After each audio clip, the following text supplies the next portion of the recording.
It's morning already? Oh, Paimon still needs more sleep. Huh? Wait, look over there! Isn't that... It's one of Linny's cards! Let Paimon see what's written on it! Maybe you haven't heard, but today is the monthly free day. Everyone has the day off today, which makes it the perfect time to do some investigating. It's been a while since we last talked. Have you been making any progress lately? Let's meet at our usual spot in the factory area before lunchtime. I have new information.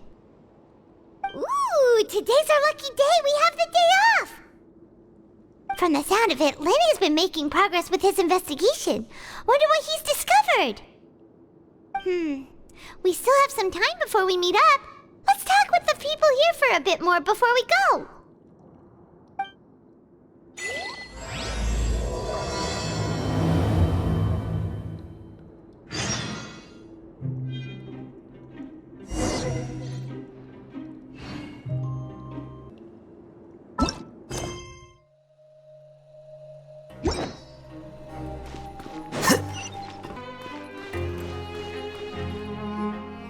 Hey, you over there? Yeah, you! Say, do you like playing card games? You know, like Genius Invocation TCG? You TCG players are like mint in the wild, literally sprouting up everywhere. Hey, come on now. What's wrong with finding fellow Invocation aficionados? Anyway, care to join me for a game? All right. No pressure.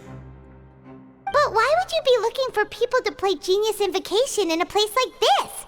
Don't people usually come here to fight? Whether you're throwing down cards or throwing punches, it's all a competition, isn't it? It's all the same in my eyes. There are lots of card players here in the fortress. When I saw you, I immediately thought, hey, even outsiders from other nations play cards. So I came over to say hi. Sure. Great! Since you've been here longer than us, you need to flex your seniority a little bit, right? Maybe you could start by telling us newcomers some stories about this place. I thought you would have already heard everything by now. All right then, did you have anything specific in mind? Or do you want me to just pick a topic? Why don't you pick? We'll let you know if we've heard it already. All right. Have you heard any strange rumors since you've arrived? Then, did you know that there are some people who are always gossiping over in the corner? There are two guys who are always skulking around in the corners of corridors gossiping. The bigger guy is Quisto, and the skinny one is Lavaroon. People call them the Bombshell Bros. I never really found their gossip very mind-blowing. It's pretty much just the same stuff that I hear about when I'm at work every day. If you're interested, you can go talk with them. They tend to talk a lot of nonsense, but they aren't exactly bad. Good to know. Do you have anything else to tell us? Let me think. Sounds like you want to hear something a little more tantalizing. Oh, did you know that the Duke was also a convict in the fortress of Meripede before? Huh? Wait, are you serious? That's right. The Duke was an inmate just like you and me. Seems he was exiled here for committing some crime. Who knows how he ended up rising up to become the warden, though. To go from an ordinary inmate to becoming the manager of the whole place? I'm not gonna lie, I kinda respect that. A forbidden zone? Sounds like something that someone just made up. I've never heard of that. Where did you hear about it? It's just a rumor we've been hearing, but no worries if you've never heard of it. Do you have anything else you can tell us? Anything else? Not that I can think of, but I'll be sure to tell you anything interesting I hear next time. You'll have to play a game of Genius Invocation with me first, though.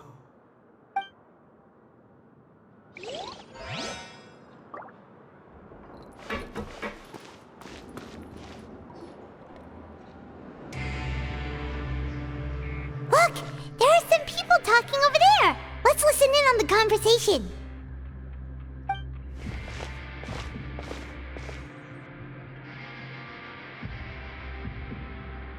If you ask me, those pompous parasites on the surface act like they're all a bunch of aristocrats.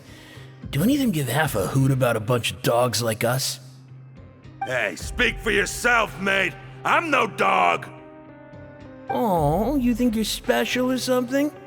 If you're here, then you're just a convict like the rest of us.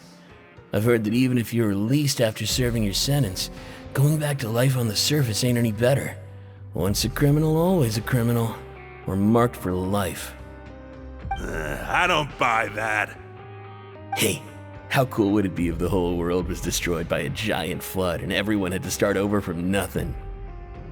What kind of filthy bilgewater are you spewing? I have family up there. You best shut your sewer hole with talk like that. Listen, things ain't so great on the surface, but who says that you have to leave? I've heard that you can still stay here and work even after you've served your sentence. Not bad if you ask me. Who wants to live in the ruddy overworld anyway? And what makes you think they'd want to hire someone like you? It's one of the great mysteries of the universe, how someone as useless as you is so confident. Whoa. Sounds like they're really unhappy about the overworld. Speaking of which, Paimon never heard anyone use the words overworld or underworld when we were living up there. Is it only something the inmates down here say? That's true.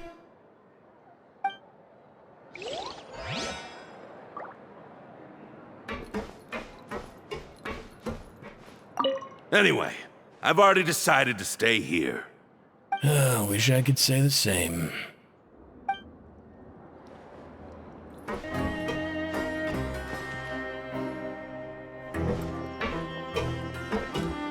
There's a group of people over there. Let's go listen in. So I said, that's not a faucet. Hey, who are you two? Why'd you come over all of a sudden? Oh, sorry for eavesdropping. Sounds like you were talking about something private.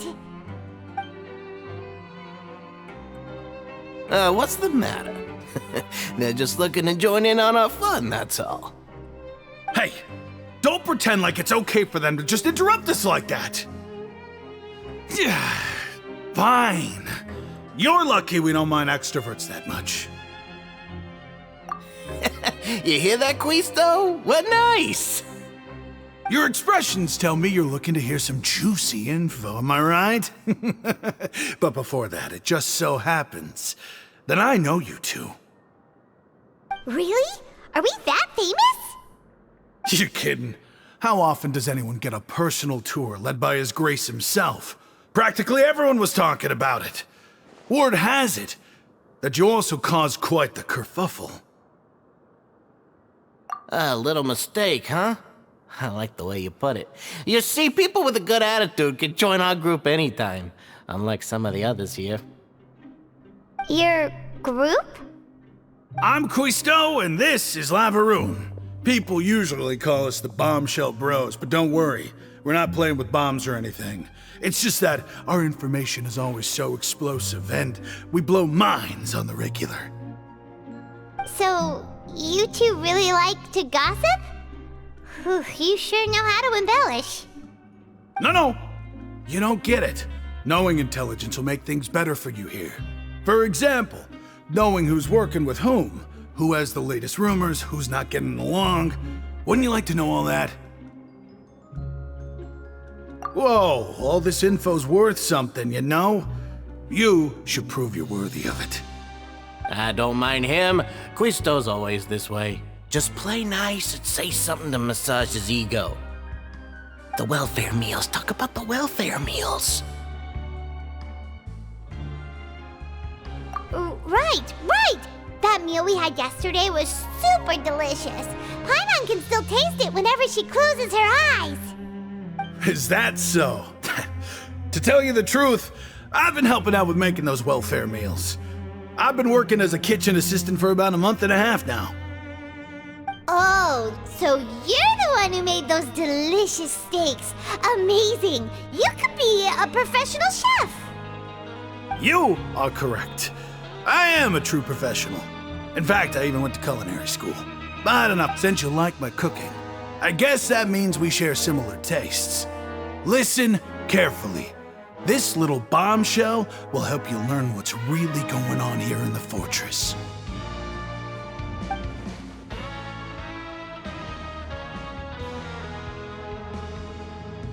Listen, kids. The power structure within the fortress is quite complicated. The overworlders couldn't care less about us down here. We're basically dogs to them. You've already met the one person here you should never cross, the Duke, Risley. He knows more than you think. And if he doesn't care about something, then he often doesn't bother dealing with it. Those who have the Duke's attention get all kinds of special perks, even better treatment in the infirmary. I know who you mean. It's that Jurier character, right? I don't think there's anything useful about him at all. Why does he visit the infirmary practically every day? Is it normal for anyone to be going in and out of there so often? If you ask me, he's just faking it to get out of work. But did you know that Jurier was a talented researcher from the Fontaine Research Institute before he came here? There's no denying that. I don't care if he was a researcher that could turn dirt into Mora. Once you're in the fortress of Meripede, you're just another inmate like everybody else.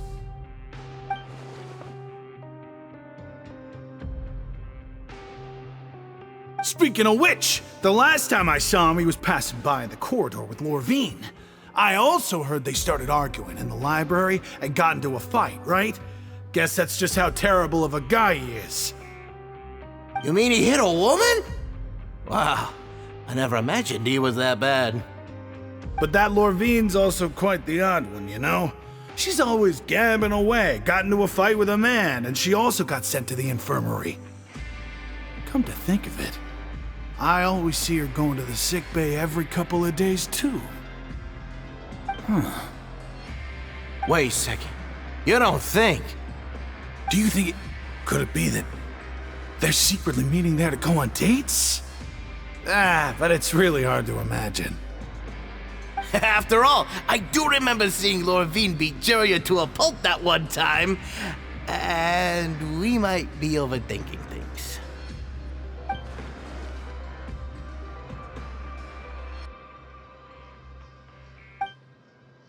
Okay, we've talked to just about everyone, and it's about time for us to go meet Linny. According to the card he left us, we should go meet him in the production zone. Is it really all right for us to talk about people behind their backs like this? That's just how it goes. Good gossip is still gossip. Yeah, I guess you're right. But wait, we're not just gossiping. This is legit information we're discussing here, right?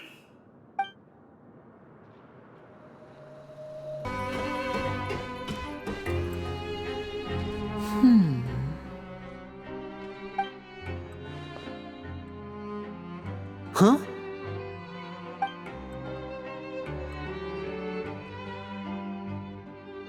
That look in your eyes.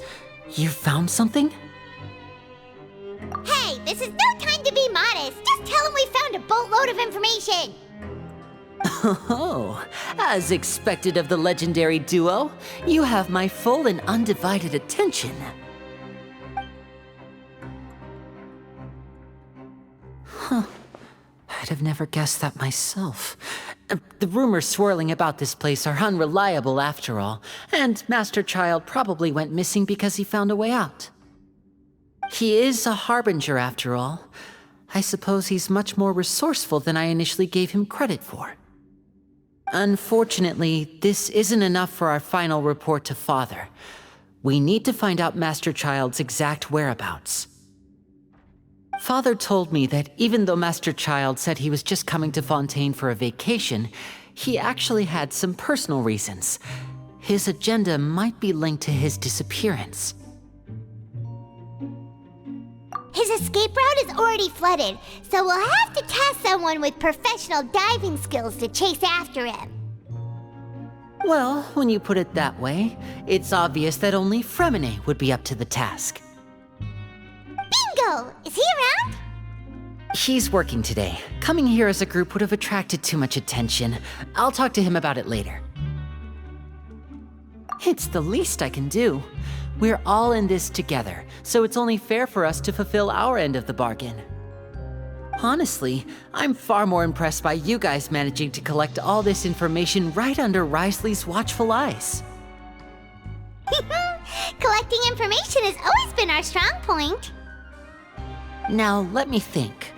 To find out more information, Fremine will have to retrace Master Child's original route.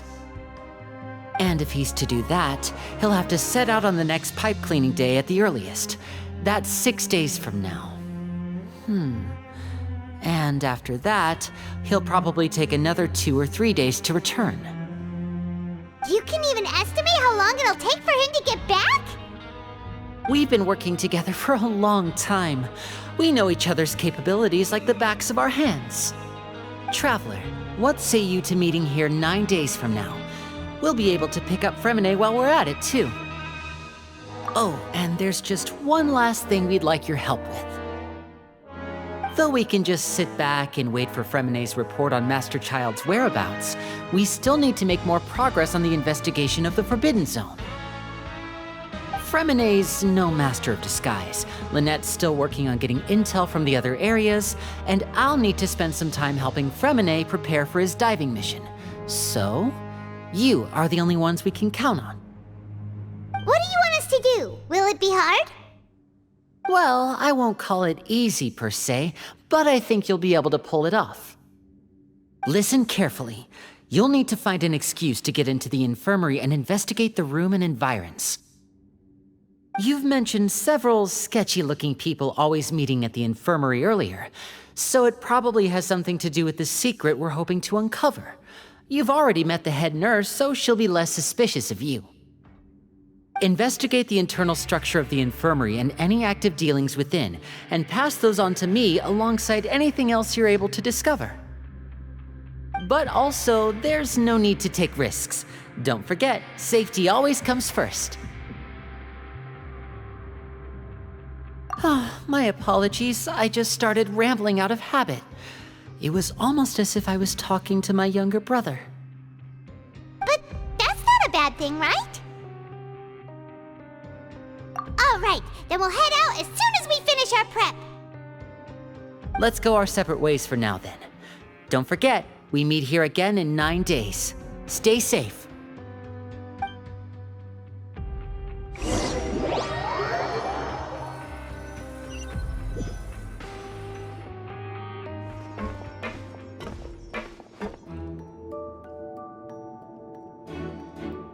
Hey, stay here for now. Paimon will take a peek. There seem to be several people inside.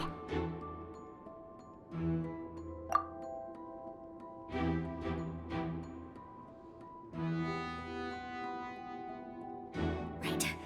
I feel like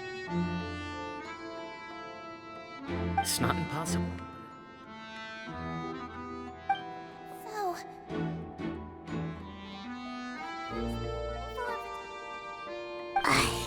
It's a bit hard to understand them from here, so why don't we just try to talk to them in person?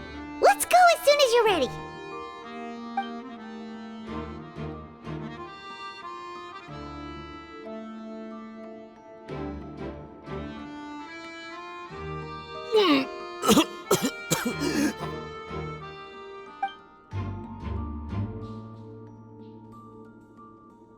Someone, please help! He's sick!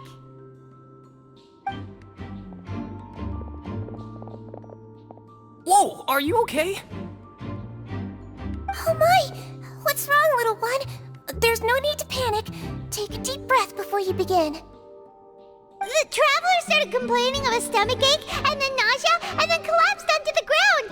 Paimon doesn't know what to do. Freezing limbs, twitching fingers, and pale complexion? Could it be poison? Let me take a look. Please lie down over here. worry. I'll get you to the bed safely. Here, hold on to my shoulder and walk slowly.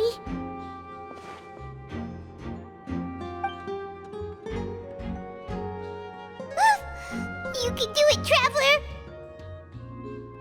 Don't apologize. You're sick after all. Now, please relax. I'm just going to do a preliminary checkup on you.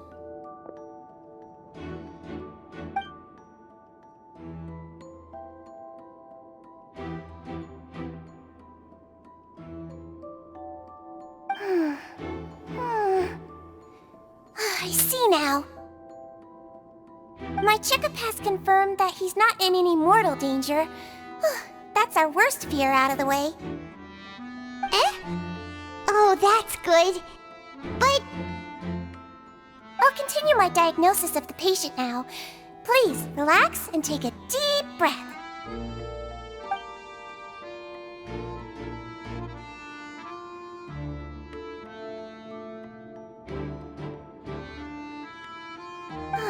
Don't sense serious damage to your organs either. Does it hurt when I press here?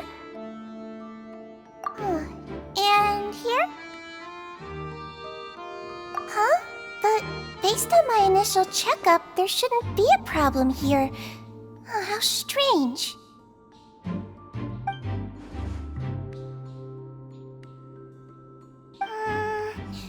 What about here?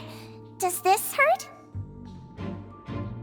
Oh, I understand.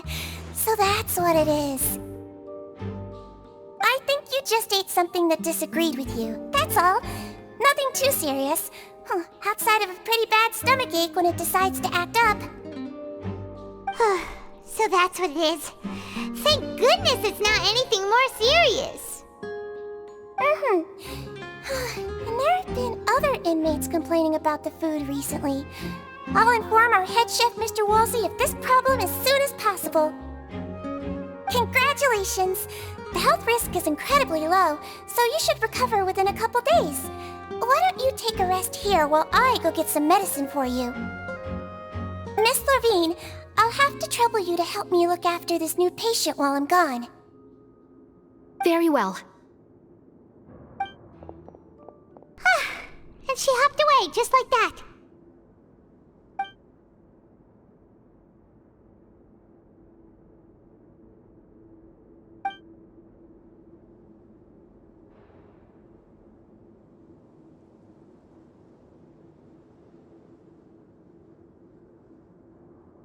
Hello. So how are you feeling now?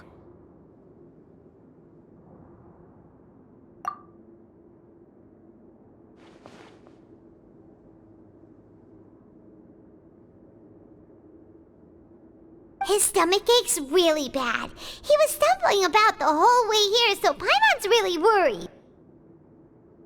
If Miss Sijuin says it's not a serious problem, then there's no need to worry. She's the best medic we've got down here.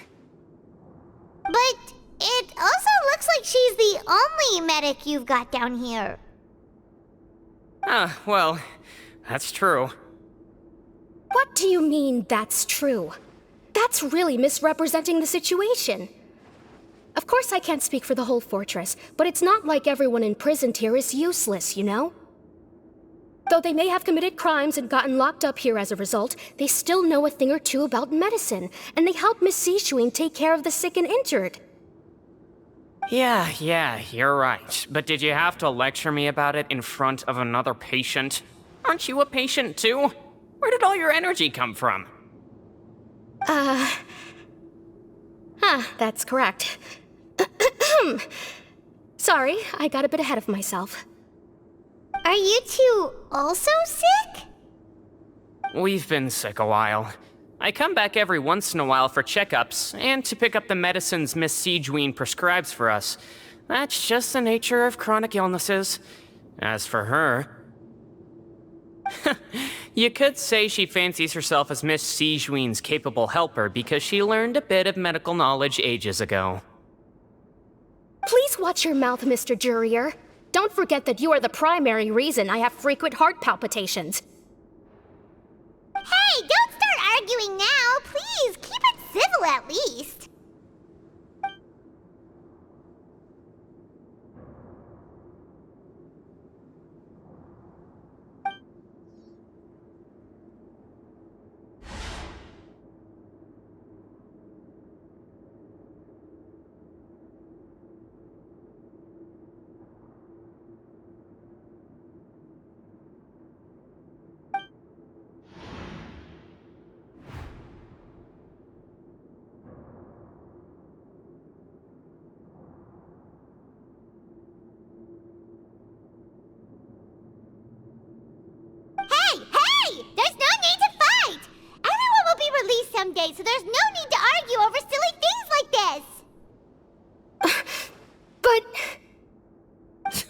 Release.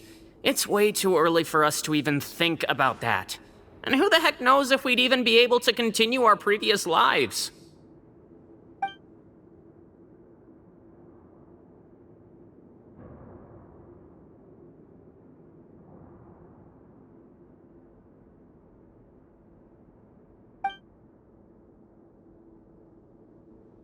Please allow me to end this boring and useless conversation. Oh, and Mr. Jurier, I don't want to see your face here again anytime soon. And same to you, Miss Lorvine. Anyway, that was more than enough rest for me, so I'm going to get out of this excessively noisy place. See you later, everyone. He just slowly walked off like that?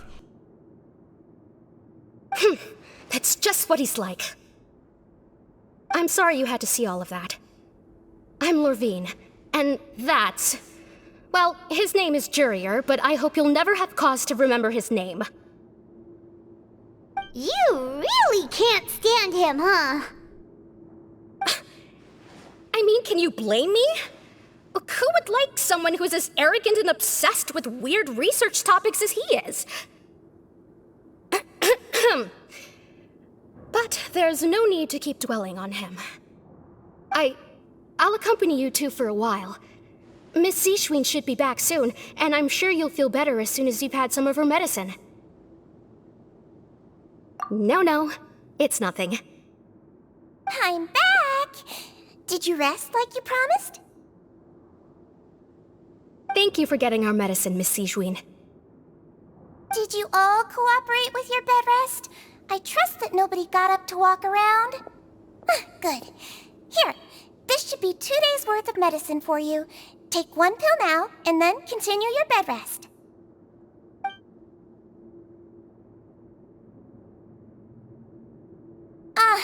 Miss Lorvine, I left in a bit of a hurry just now. Do you still remember if we discussed the color of the pill that you should be taking today? I remember. You said it should be yellow.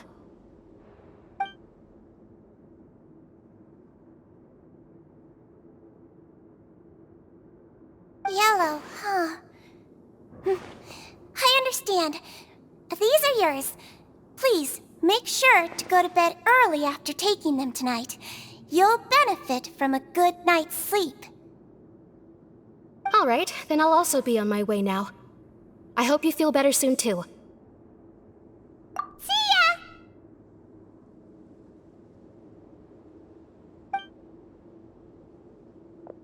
I'm going to fill out your medical record now. You're widely known as the Traveler, right? I just want to double-check a few details, if that's all right with you. Those two made quite the commotion just now, so why don't we let the Traveler rest? Paimon can answer the questions instead. So his primary symptoms are abdominal pain with secondary symptoms of nausea. Is there anything else? That's it. All right then. Is there anything we should know besides to take the meds? No, his base constitution is quite good, so I'm sure he'll recover quite quickly after taking the medicine. Please make sure to stick to bland or less stimulating foods, and don't stay up too late at night. Got it! Paimon will hold the Traveler to that for sure.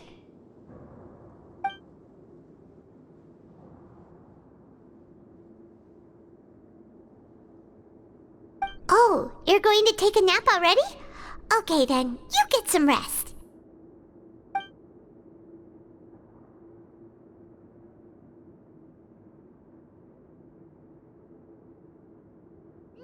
We've been to lots of places together.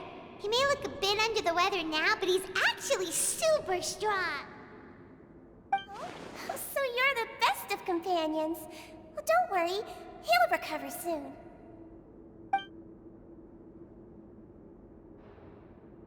Ah, you're awake. How do you feel? You slept for a really long time, but we never left. Well, now you can go back without a worry in the world. Remember to take your meds regularly, and remember bland foods. Thank you, Miss Siegeween!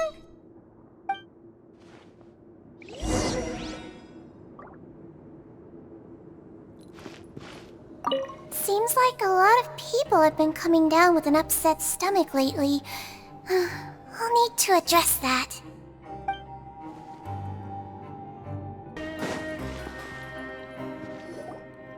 You really are something. To be able to fall asleep like that and even sleep talk the entire time, you scared Paimon half to death!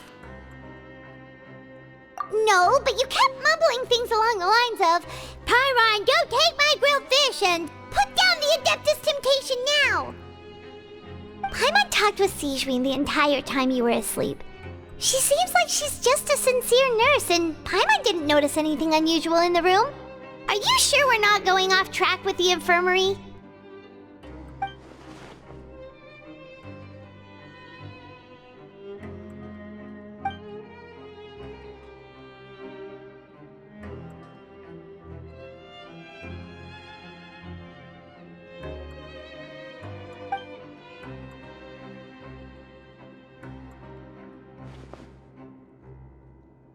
Whoa!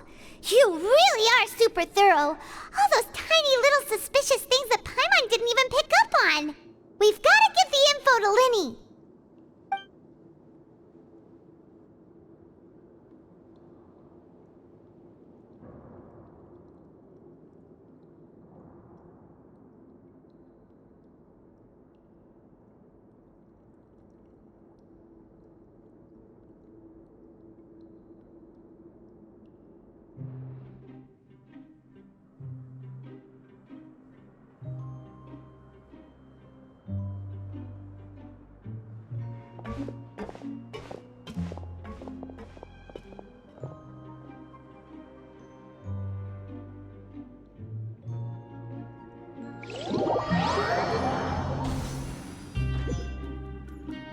Today's the day! Let's go meet up with Linny!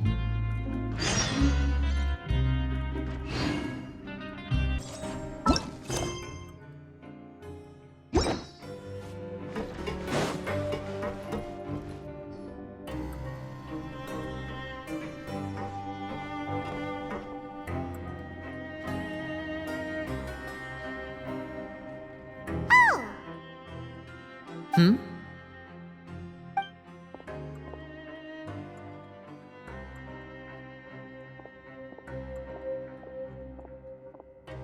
Did you two run into any trouble over the past few days? No, we just worked our shifts according to the schedule. Nothing weird happened. That's good. That means you didn't raise any suspicions when you infiltrated the infirmary. We've taken a look at the slip you've sent.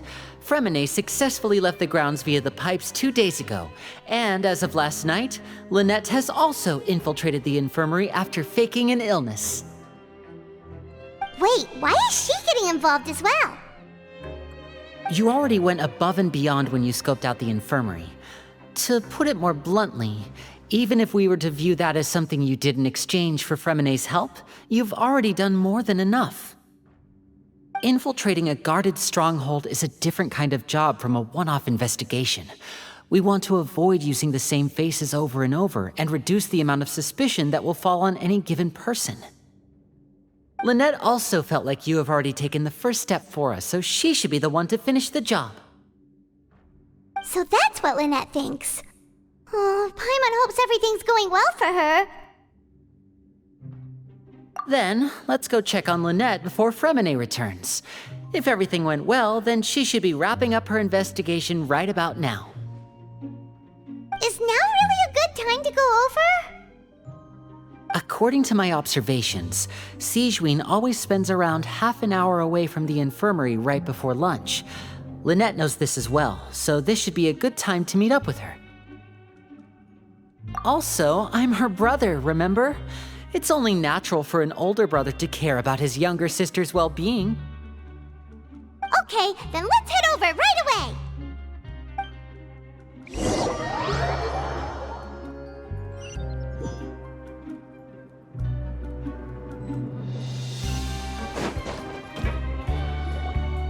Lynette should be here right now. Huh. Strange. Lynette? As expected, Sijwin isn't here, but why isn't Lynette here? No, Lynette rarely deviates from the plan. We agreed that if she were to make changes on the fly, she'd find a way to let me know. Unless... Let's see if there are any clues around here. We can look while we wait for her. Who knows? Maybe she'll be back soon. Okay.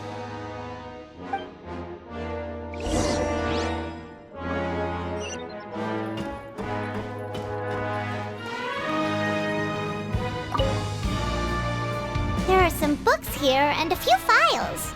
They all look like medical record. Advanced nursing, how to raise the spirit of your patients, a quick guide to the psychology of emotions, and the meaning of laughter. These sure are some interesting books. Who knew Sijwin would be interested in these kinds of things? She even has books on understanding people's motivations and feelings. Is it because she's a Melazine? Or does she have a need to understand her patient's emotional state? Seems quite normal to me. These are skills that would come in handy for a nurse from time to time.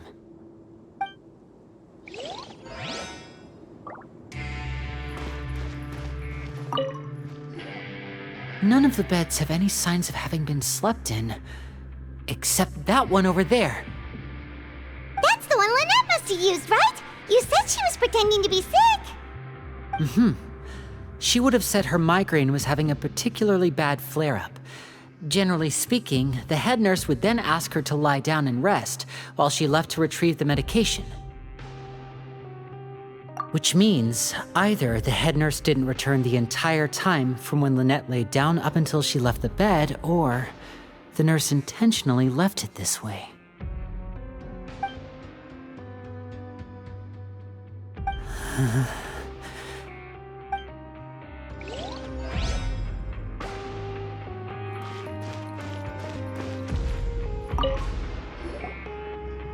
This is it! We saw it before! Wait, this thing? It doesn't look like it's been disguised that well.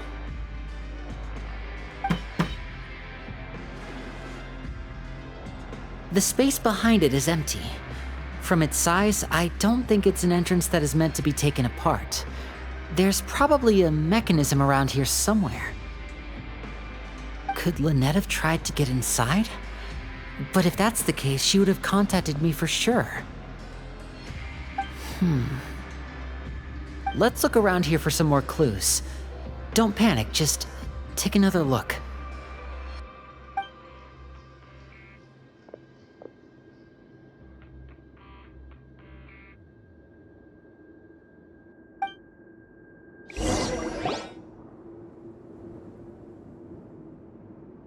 Hey, you guys, there's a slip of paper over here!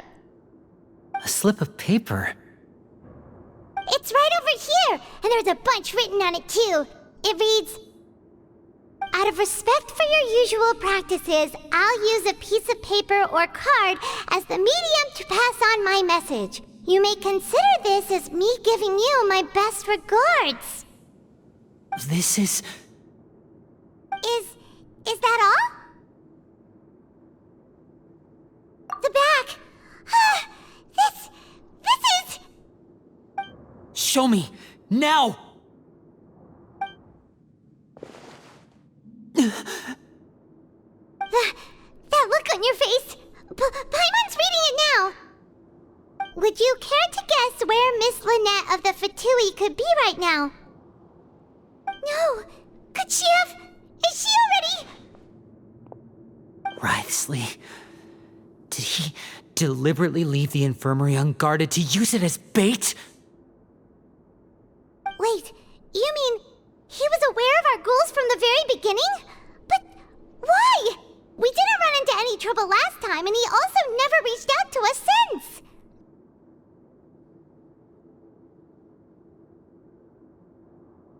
Yes, that is a crucial question. Writhsley, he doesn't do anything without a clear goal or reason. So this means he had no concerns about your activities from the very beginning. You're not from the same camp as us. You were sent down here by neuvillette, so you have no conflict of interest with Wriothesley. We're a completely different story, though. I'd like to know that, too. Why did he only go after her? Don't panic, just think everything over. I have to stay calm. This is not like what happened last time. The situation's different now. Wait, you're right. Wait, but that means... The fact that Fremine was able to leave the grounds, could Wriothesley have let him go as well? But what does he gain by letting Fremine leave like that?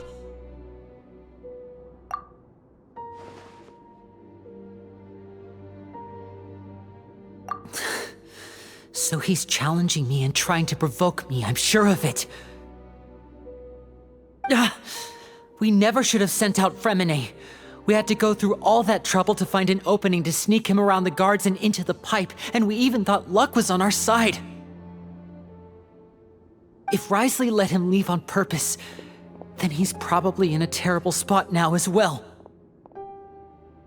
Lenny's getting more and more panicked. We have to calm him down. Don't be like this, Lenny. Fremine wouldn't have left if we hadn't told you about Child. That was our fault. No, I'm the leader of this operation, and I'm the one responsible for this team. I was the one who failed to protect them. I'll go talk to Wriothesley. Hey, don't be reckless! Traveler, please talk some sense into him. I simply cannot allow Lynette to be abducted again. I have to go. I'll find a way to get them back!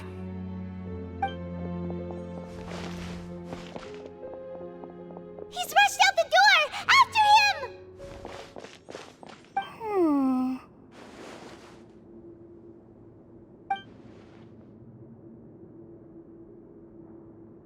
Right. I feel like we still have some room to make changes on these details. It's not impossible, but it'll require extensive testing. Is that so? Very well.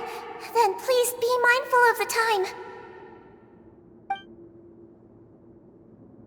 Huh? Is someone? Pack everything up. Whoever's outside is eavesdropping. They'll probably come in once we stop talking. Someone! Please help! He's sick!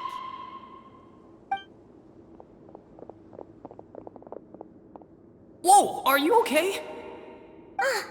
These two. As expected, they've already found this place. Oh, they are quite sharp. What a delightful turn of events. I like smart people, but I also like playing dumb. I like the feeling of being trusted. Oh my! What's wrong, little one? There's no need to panic. Take a deep breath before you begin. Being able to read human expressions is quite the useful skill. Lenny! Wait! It's no use. We have to catch up to him. Kids these days, you just can't. He's already out of sight. How is he so fast? Let's go head him off at Wriothesley's office.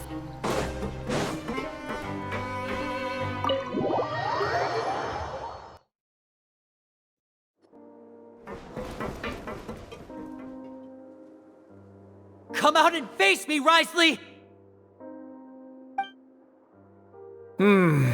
Aren't we at an administrative office space? Why don't you at least try to follow even a couple rules from the fortress's indoor management regulations? What did you do to my sister? I ran into the young miss at the infirmary. I'd heard that she was suffering from quite the migraine, so I decided to invite her over for a cup of tea. I do have some teas in my collection that can work wonders against such an illness. Stop joking around! Where did you take my siblings? I have also heard that your performances are Quite the spectacle. Miss Lynette would sometimes enter a box filled with water, only to emerge the next second from another place altogether. Maybe she'll appear behind you right now if you were to turn your head. Is he trying to trick me into turning my head? No, he's probably not looking to attack me right now. All of the hostages are in his hands, and he's even in the mood for small talk.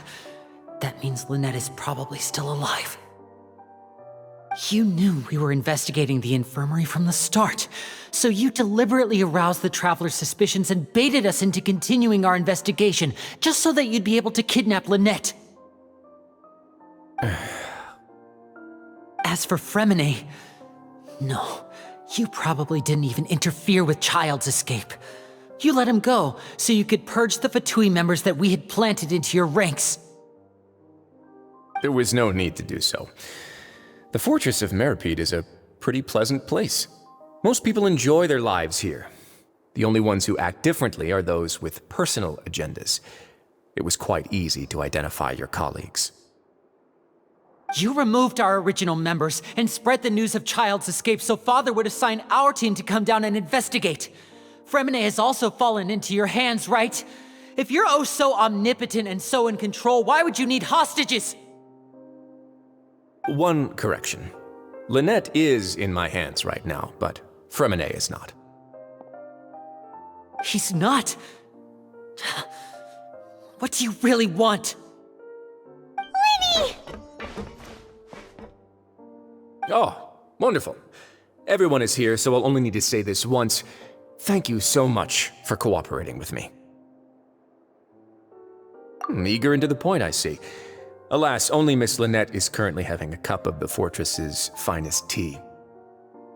Although, as per your original plan, Mr. Fremine should also have returned to the fortress by now. But he has neither shown up within my gates, nor has he been taken into any kind of custody. So where do you think he may be right now? Wait, you can't mean... You locked him outside in the sea? I closed the fortress's gate to the outside world. That's all. Fremine's a star diver, so he should be fine, right? No, we're still here, so he definitely tried to find a way to come back for us. So we can't assume he might have made a break for the surface. But why would I do this, you may be asking? To have an audience with you, of course. My intel tells me that Mr. Linney is a great magician, so it's only natural for me to want to have some cards of my own when it comes to negotiating. Besides, I do recall you mentioning to Miss Lynette that you've always wanted to have a face-to-face meeting with the Lord of the Fortress of Meripede, regardless of whether it was in a personal or a professional capacity. Well, you got your wish. So, you've been keeping tabs on us before we even set foot in the fortress. Some of my folks just happened to hear a thing or two, that's all. In any case, I will be straight with you. I was willing to play dumb and turn a blind eye, so we had a pleasant few days playing games together here. But once you started focusing on the Forbidden Zone, all of that changed. Mr. Linney, the cards are stacked against you right now. Miss Lynette is in my hands, and Mr. Fremine is still slowly being pickled out there in the brine. You know just as well as I that he cannot last out there forever. You need do but one thing to guarantee their safety. I would like you to contact your superior, and ideally invite her over for a cup of tea with me. You want to see Father? But why should she bother giving you an audience? Well, if she cares for the well-being of her dearest children, she should have plenty of motivation to join me for a parents' evening. I've heard that the bonds between the members of the House of the Hearth are like the bonds of family. I don't see why she would refuse. Why did you think Father sent us to handle the Fortress of Meripede? This place is basically a no-man's land. It wouldn't be fitting for anyone as important as a harbinger like Father to come here in person. Oh, I see. So it's because she doesn't care for my place here. That's such a shame. After all, I've amassed quite the tea collection. I was looking forward to sharing it with her. Both Monsieur Neuvillette and Lady Furina have already received many samples as gifts. Was this the extent of your master plan to get to Father? No matter how much pressure you may put on me, I won't allow you to use us to blackmail her. You people really are difficult to get along with. All I'm asking for is a face-to-face conversation. Does she truly have no interest in the fortress's secret? Mr. Linney, you have one last chance to invite your father here. If you refuse... Linny!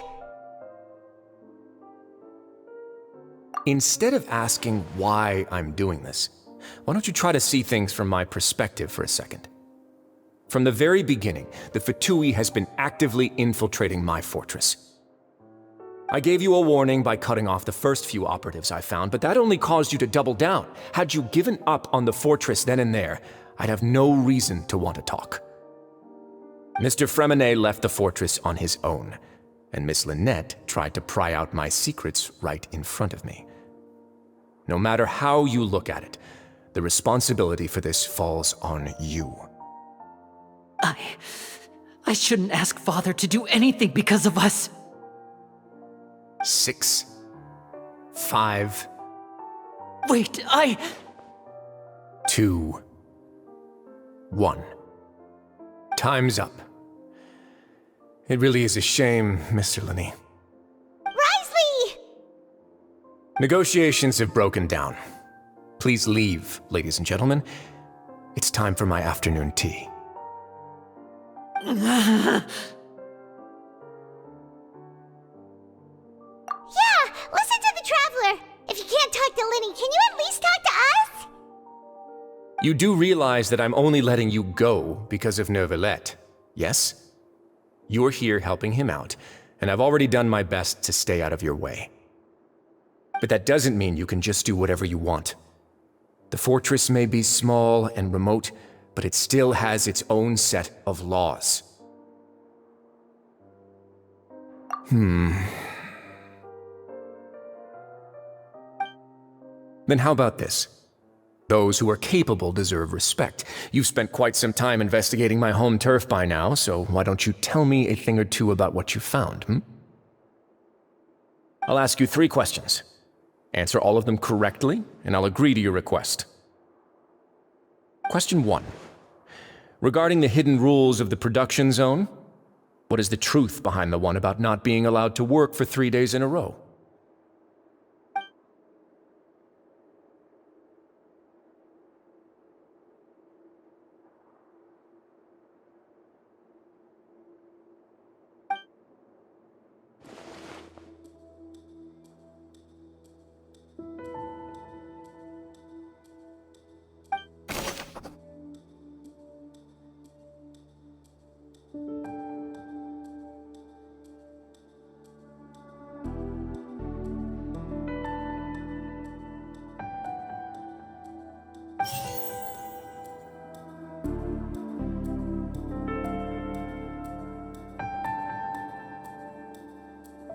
We often see Miss Sigewinne observing the prison.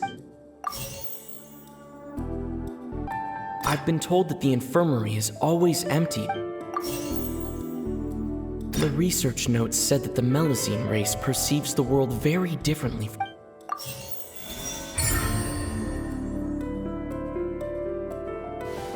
So that's what's going on. Paimon understands it now. Who would have guessed? The hidden rule of the production zone. People are not supposed to work 3 days in a row, and if they do, they'll get strange meat in their welfare meal.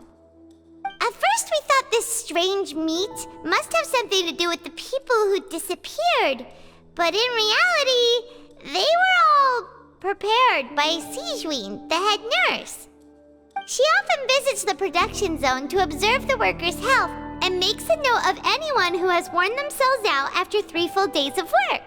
Out of her sense of duty as the head nurse, as well as her genuine concern for the workers' health, Sigewinne visits the cafeteria right before lunch and cooks an extra dish for those who can use the stamina boost. Sigewinne has only the best intentions with her surprise gift and doesn't want anyone to find out about what she does. However, unfortunately, Melusines as a race perceive the world differently from humans, and their sense of aesthetics is even more alien to us. The recipients of her lovingly prepared special meals cannot taste the care within and usually just freak out. Are we on the right track? Not bad. You've uncovered Sigewin's secret and even guessed her intentions correctly as well. It's nice to know that her efforts have not gone unacknowledged. All right, now for my next question. There are also some hidden rules in the Pancration Ring, including the one that you're not allowed to support both sides of a fight. Why is that?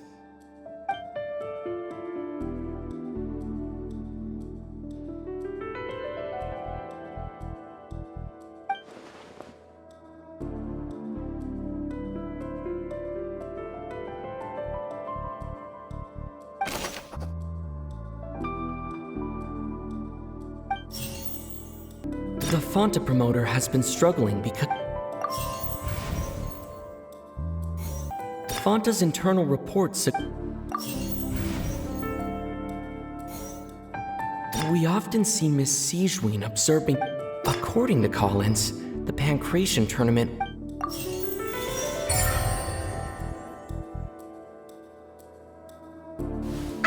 Paimon gets this rule too now, so there really was nothing to be afraid of.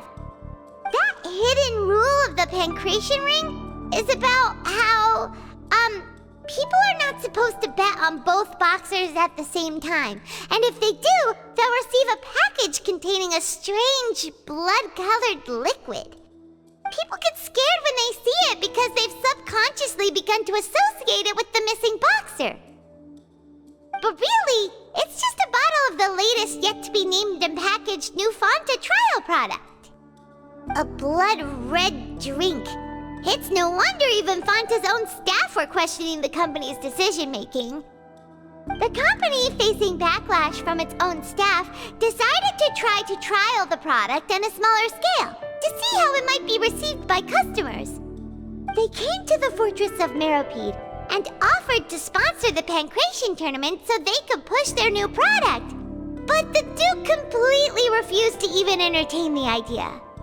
The Duke, knowing how valuable coupons are in the fortress, knew that only total idiots who didn't understand their true value would bother buying a Fonta product here. And so, only those who proved their stupidity by being dumb enough to bet on two opposing sides of the same match were selected to receive the drinks. I acknowledge the effort you've put into bringing the truth of this mystery to light. Although, based on your description, that Fonta promoter is a bit too careless with his words, I may just reconsider my collaboration with the company. All right, and here's the final question. What's the secret behind our head nurse and all of her patients in the infirmary?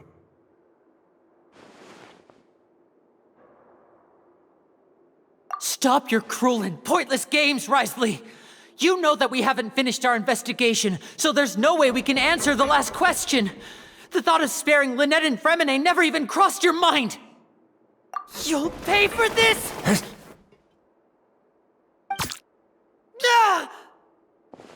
Lenny, are you alright?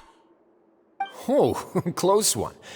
I owe you, Sigewin. That was a fantastic shot. It was nothing, Your Grace. Sigewin? Though this gun may look like a toy, it's actually fully functional, as I just demonstrated. Sigewin... You... Not at all. I am merely a resident of the fortress, and thus protecting it is my duty. When Monsieur Neuvillette asked me to come here, he told me that my job would be to take care of the well-being of everyone here. I am merely discharging my duties. But if you mean what you just said, then isn't Linny someone you should be looking after as well? Isn't he a resident here just like the rest of us? But I really am just doing what Monsieur Neuvillette told me to do. Everything I did, I've done to protect them. Had I not, they would be in far more dire straits right now. His Grace knows it too, right? Your Grace? Mind proving my innocence to them? My dear Sigewinne, whatever shall I do with you? Would it have killed you to just wait another minute or two? Well, it's nearly time after all.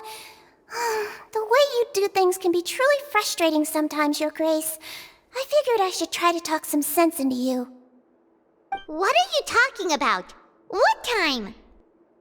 Take me if you want, but let them go. How touching. Can you just give me one more minute? Don't be like that, Your Grace. All right, everyone, calm down. 2 more visitors will be arriving any time now. I'll go get a cup of tea. Miss Sigewinne, I leave Miss Lynette in your care. What are you doing? I believe I hear footsteps.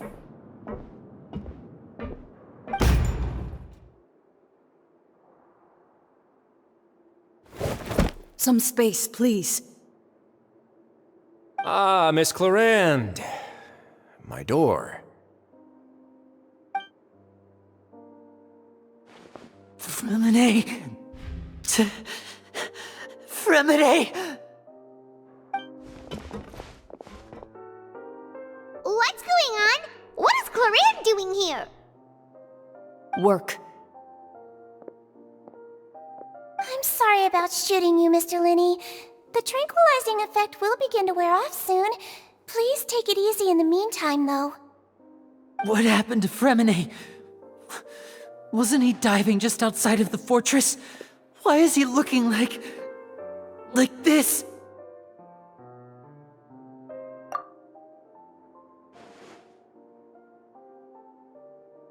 A flushed face, an accelerated pulse. He must have consumed primordial seawater. What did you say? Please, make some space.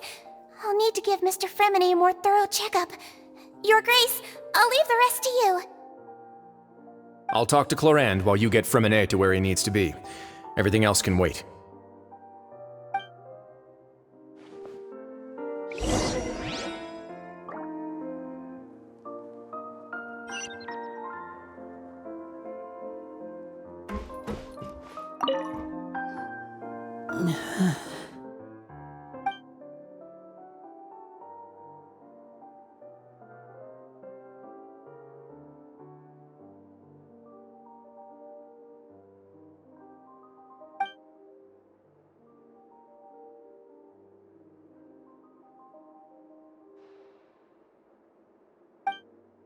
How is he? These symptoms are probably caused by an acute ingestion of a large amount of primordial seawater. Still, his condition is not critical. Of course, it would be best if he stayed for further observation. Let's leave him here for now, and move him to the infirmary once he's recovered a bit more. Sorry. I am aware that the infirmary may not be your favorite place in the world at the moment. We do only have a single clinic in the fortress, however. Why would he ingest a large amount of primordial seawater after leaving the fortress? How could that possibly happen? Please, look after Mr. Fremine for the moment. I'll go fetch some medicine and a respirator. Oh, I'll bring Miss Lynette back with me. Where is she? How is she right now? Oh, she just took a nap in an empty room after I tranquilized her. If my calculations are correct, she should also be waking up right around now. You might not believe me, but His Grace and I actually made some snacks and tea for her.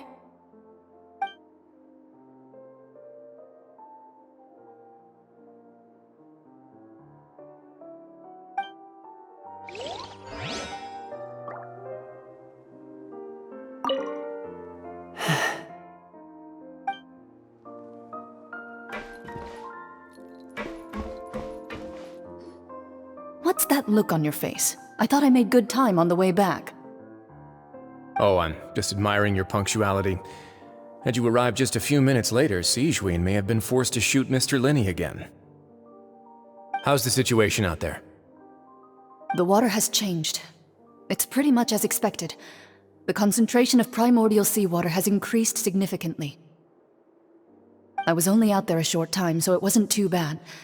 But if one were to stay for any significant amount of time, well, you can see how that boy's doing. Where was he when you found him? The abandoned zone at the end of the pipes. A good distance into the water. Closer than I thought. He must have recognized it early on and tried desperately to swim back. Locking the door was necessary. I don't think we could have saved two. Well, I did try to convince him that I had my reasons. Never seems to work, though. It would probably work on Neuvillette. He has a knack for picking out who had good intentions, even when the outcomes were all terrible. It's a bad sign if you're having to plead your case to Neuvillette. Want some tea? Not particularly. If you want to drink some that badly, just say so. Fine, I'd like to get some tea. Want me to get you a cup too, since I've already made it? Might as well then, I suppose. Actually, do you have a towel? I would like to dry my hair.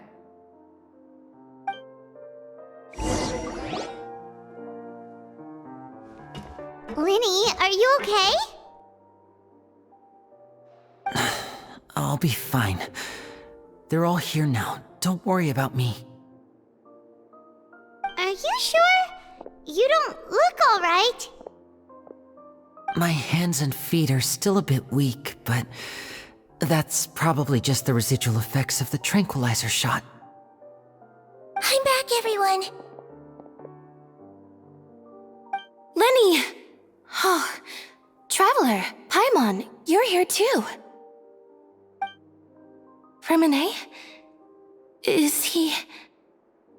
He'll be fine. But for now, please help me lift him up.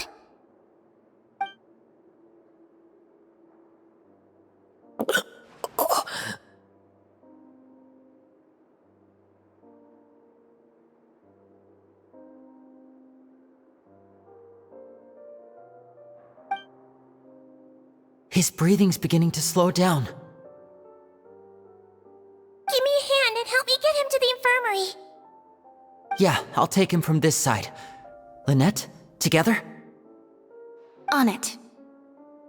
Traveler, you seem pretty worried about him. Want to come with us? The Duke and Clarande are gone. They probably went to get some tea. The Duke will explain the truth in just a bit. Miss Clarande will need a break, since she only just returned from rescuing Fremine out of the sea.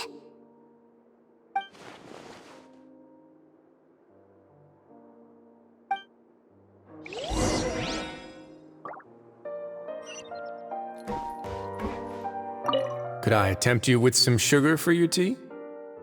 No need.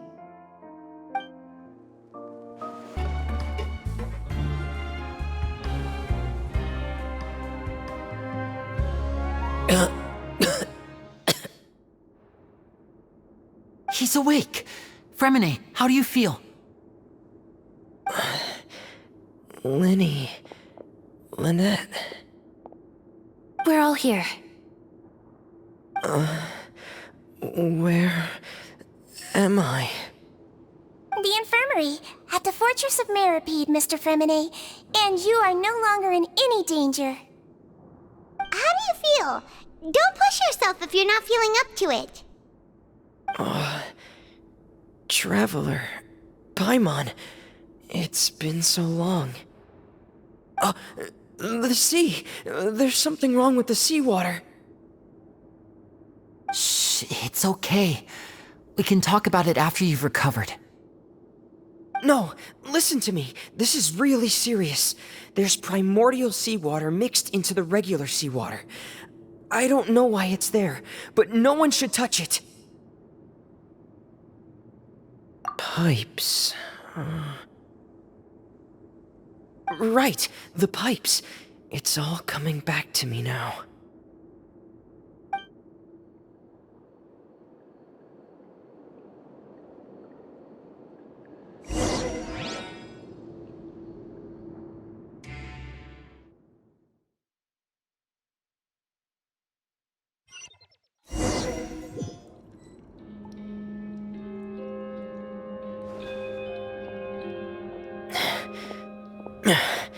I'm in.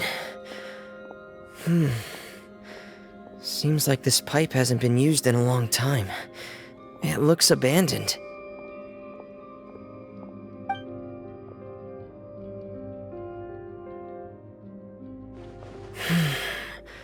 Where could Master Child be?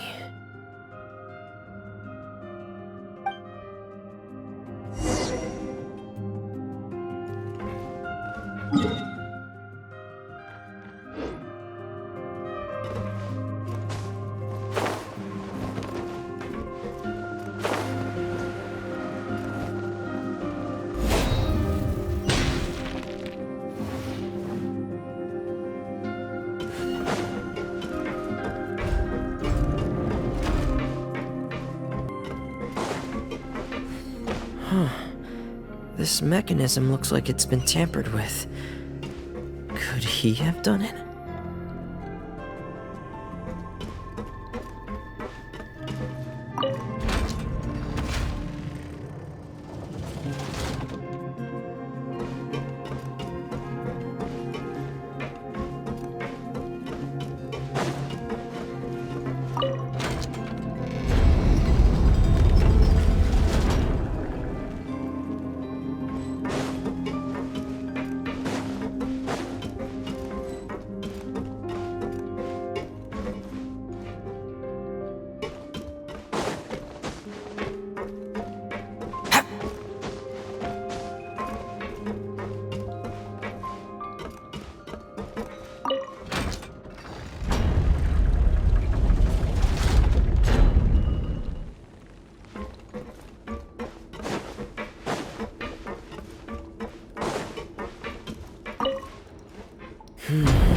It's getting stuck on something. Seems like I'll have to avoid those obstacles while I turn it.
This is where the water starts. Okay. Master Child probably dived into the water. I'll go take a look as well.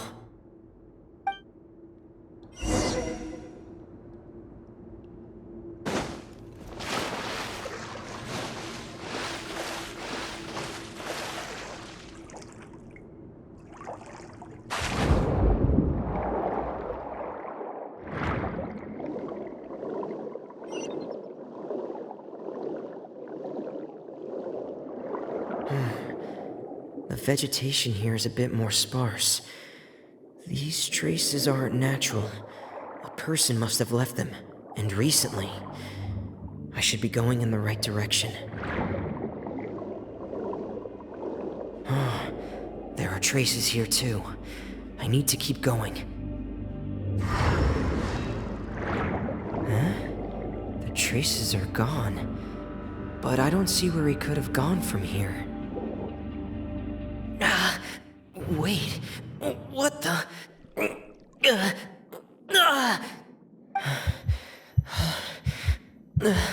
My heart is racing, and it's getting harder and harder to breathe. What's going on?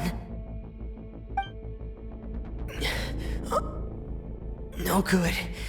I have to get back. They still don't know anything about what's going on. If I turn back right now, I should still be able to make it.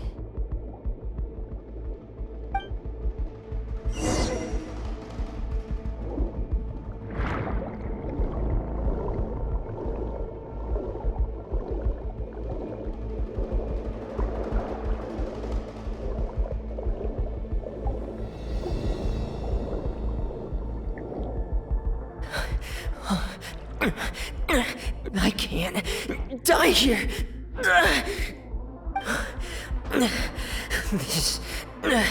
This is bad. I'm feeling worse and worse, and I'm still underwater. I have to push on.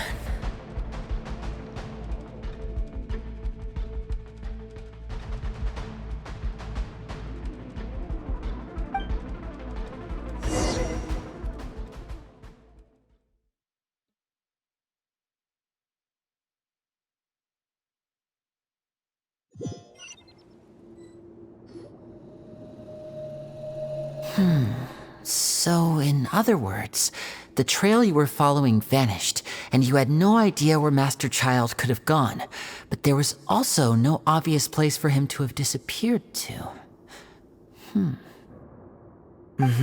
That's right. I tried my best to swim back, but I had already put some distance between myself and the fortress, and I just couldn't find the strength to keep going. I probably passed out some time after that, and you know the rest. Miss Clarande brought you back, but we also don't know why she just suddenly appeared at the fortress, or why she went out to save you. Miss Clarande, you say? I must go thank her in person. You're still too weak for Monet. You can go after you've had some more rest. Miss Lynette is right. I believe Miss Clarande will stay here as a guest for another few days, so there's no need to hurry. A guest? Then I can assume Risley was the one who invited her to come down here? You should ask His Grace about that. He'll be able to explain better than me. Yeah, it's about time he actually told us what's going on. Wanna come with us, Liddy? No, please go on without me. I don't want to leave just yet. Lenny. The logical part of my brain is aware that we're safe right now, but I still can't bring myself to leave. Both of you are just in danger. Understood. Then let's just sit together for a while. In that case, I'll leave the infirmary to you. The Traveler and I are going to head out for now. As long as you stay in here, I don't think you'll be disturbed. Thank you.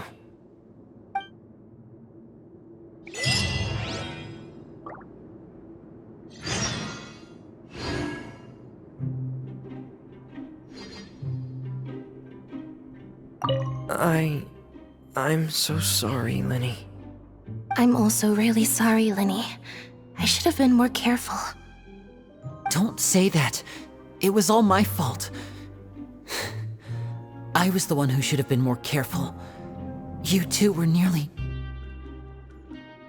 If I was stronger, maybe I would have already found Master Child. No, how can you say that? Huh? I'm sorry. What I'm hearing is, we all dropped the ball at some point during the mission, so the responsibility falls on all of us. Isn't that right? Yeah, that's right. It's on all of us. Lenny, we understand that you're worried about us, but we're worried about you as well. Please don't blame yourself. We want you to keep your spirits up. Yeah.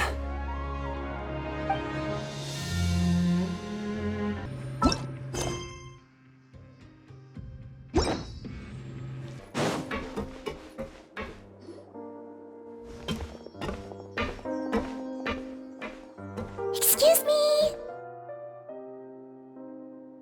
I take it Mr. Fremonet's condition has stabilized? Of course! I wouldn't have left the infirmary otherwise. I've been expecting those two, but might I inquire as to the purpose of your visit, Miss Siegewien? I wanted to check up on Miss Cloran. How are you feeling? Mostly fine, I think. If you don't mind, I'd like to perform another quick physical exam. It'll just take a few minutes. All right. Thank you for looking out for me. I'll take my leave for now, then. Well, want to explain yourself, Risley? Of course, but I'm not partial to the word choice of explain. How about enlighten? Where should I begin? How about you start by asking me any questions you have? You can start with whichever one you'd like to get answered the most. Then Paimon will begin. Did you know about Lenny's goals from the very beginning? No. I just knew they were Fatui operatives sent to the fortress by the Knave. As for their specific goals, I only figured those out as you made progress on your investigation. You managed to monitor and stay ahead of them even though you didn't know what they were trying to do? They came here with ulterior motives. I'm quite adept at discerning what that kind of behavior signals. Initially, I thought their goal was just to investigate Child's disappearance. Linny suggested that I had deliberately let him escape, but in truth, I didn't really do anything special to help or hinder him while he was here. Everything he did, from finding helpers to leaving this place, he did on his own.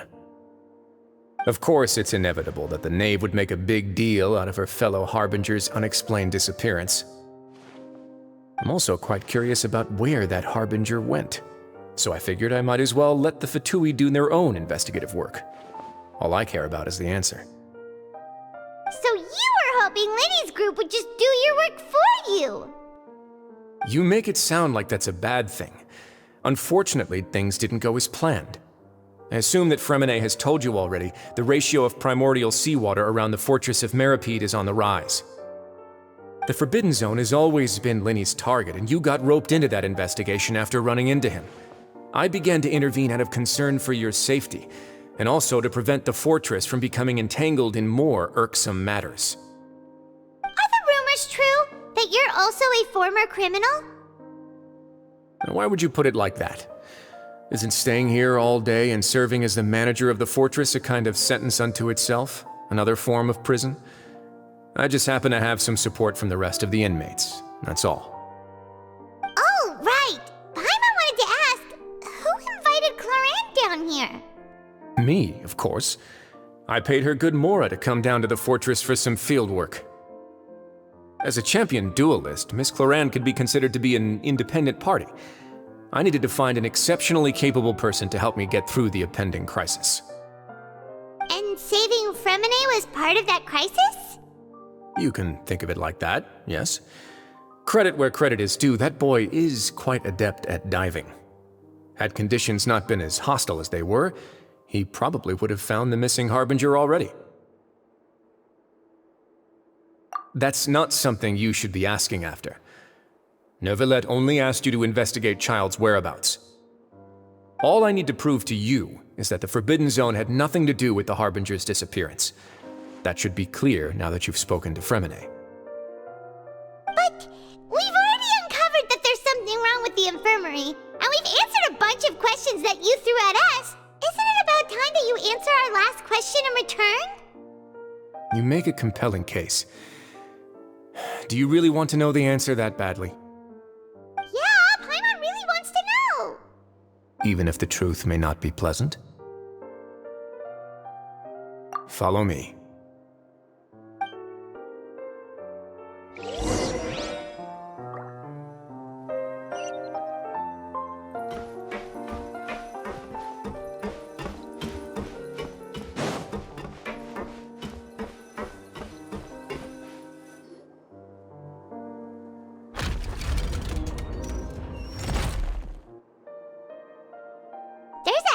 Door here?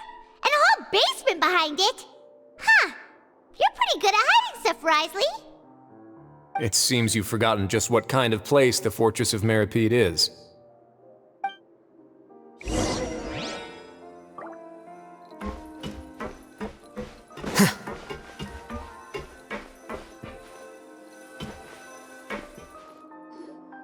Stand on the central plate.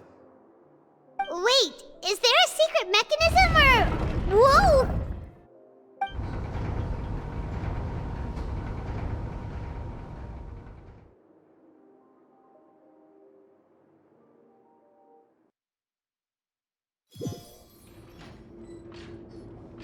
So, this is the Forbidden Zone? Honestly, for a place so well hidden, Paimon sure doesn't see anything special. What a huge door! There are 3 such isolation gates in total. Generally speaking, I'm the only one who's allowed to go inside. Hence the name Forbidden Zone. Am I correct to assume you're going to run on back and tell your little Fatui friends everything? Well, Paimon wasn't thinking of keeping anything from them.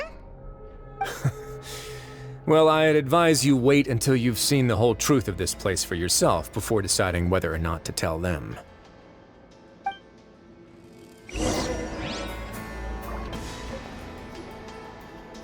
Huh. So there's a switch on the side. Stand back.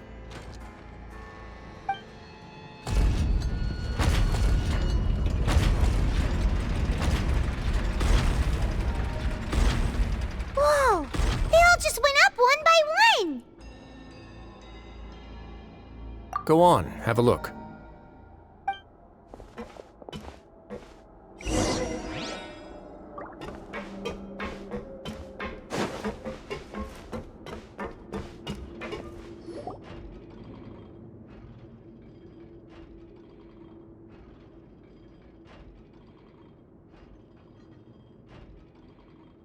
I've been interested in what lies beyond that gate ever since I assumed leadership of the Fortress of Meripede.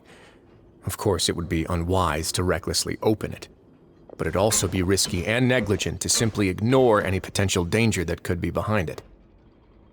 The readings on that dashboard have not budged since the day when I first laid eyes on this place. But over the past year, the needle has crept upwards from its original position, likely because some parameter it's been tracking has changed, if only infinitesimally. Normally, I would have ignored it, but I happened to have some free time when I noticed it, so I investigated. Any guesses what the reading could be tracking? Very reasonable guesses. I've considered both of those as well. Unfortunately, our dashboard is tracking something less ordinary. The temperature should vary with weather and climate changes, so for something that rarely shifts, the water pressure is more likely. We ran a few tests to increase the pressure from the outside, but the readings didn't change at all. Later on, a few more possibilities occurred to me, such as a potential connection with the primordial sea. I began to make a few preparations based on that hypothesis. Over the past few days, the needle has moved again. With that, and the symptoms that Fremine displayed after leaving the fortress, I can now confidently conclude that the readings represent the concentration of primordial seawater in the seawater nearby. The concentration of primordial seawater? But we're already under the sea! And that is precisely the problem.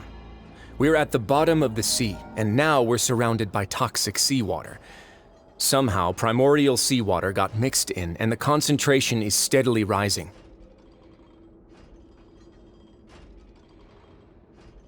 Yes, that's very likely.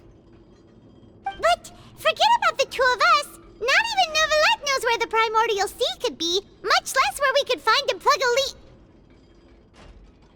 Oh. Seems like you've figured it out. I believe the primordial sea lies directly beneath this sluice gate. For some reason, the primordial seawater levels have risen significantly, and it's now very close to us. The indicators are now red. Although the gate still stands, some primordial seawater has already leaked out and mixed into the sea around us. If this continues,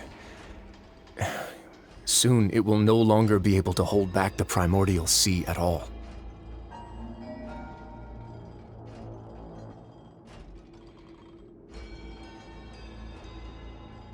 Yeah, you know what the legends say. If this place falls, then everyone in Fontaine will be turned into puddles in the span of a night. But that's just too weird! Why would the Fortress of Meripede be built right above a sluice gate for the Primordial Sea? Who built this place anyway? Your expression tells me you think this might be part of a vast, complicated conspiracy. To be honest, you might find the actual answer may be exceedingly boring. It's just that the secret of the Forbidden Zone had been long forgotten by the nation before I rediscovered it with my research. There's no single founder of the Fortress of Meripede in any traditional sense. What we know about its history has been left to us by the people who used to live here. When the previous Hydro Archon Egeria ruled the land, all convicted criminals from Fontaine were exiled. The people drove the criminals away like a wolf pack chasing away the banished. The criminals received no sympathy of any kind from the people. They were exiled to the desolate seaside, where they experienced only pain, struggle, and the bone-chilling cold. Some of them began to repent, and prayed to the Hydro Archon, asking if there was still anything they could do. The Hydro Archon took pity on them, and said, "You may go guard my secret, deep underneath the waves." And so, leaning on the power of the Hydro Archon, they gathered underneath the sea and began to build a fortress. They became a community down there in the deeps, and over the years helped it to grow. As the number of exiles increased, more and more people joined the community. When the first group of exiles died, they left the yet unfinished fortress to their successors. The Hydro Archon continued to lend her support, allowing the fortress and what it stood for to continue growing ever larger. Before long, this dark underwater fortress became the sinner's only home.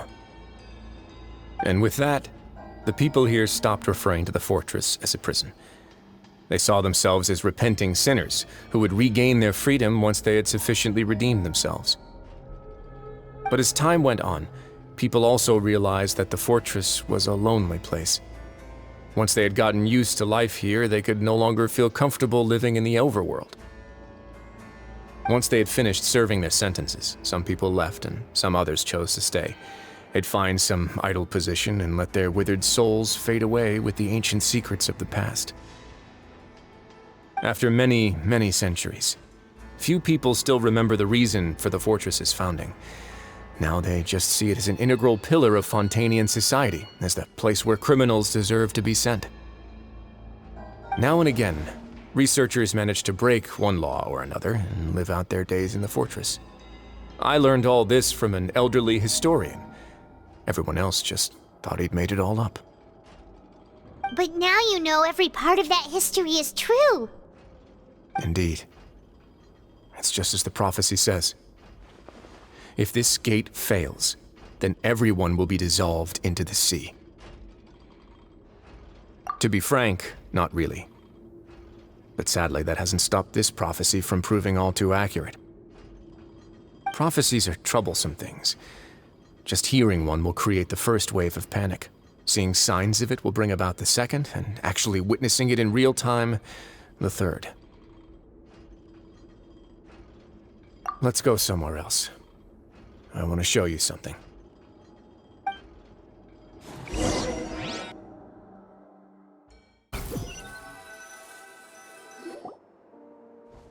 This is it.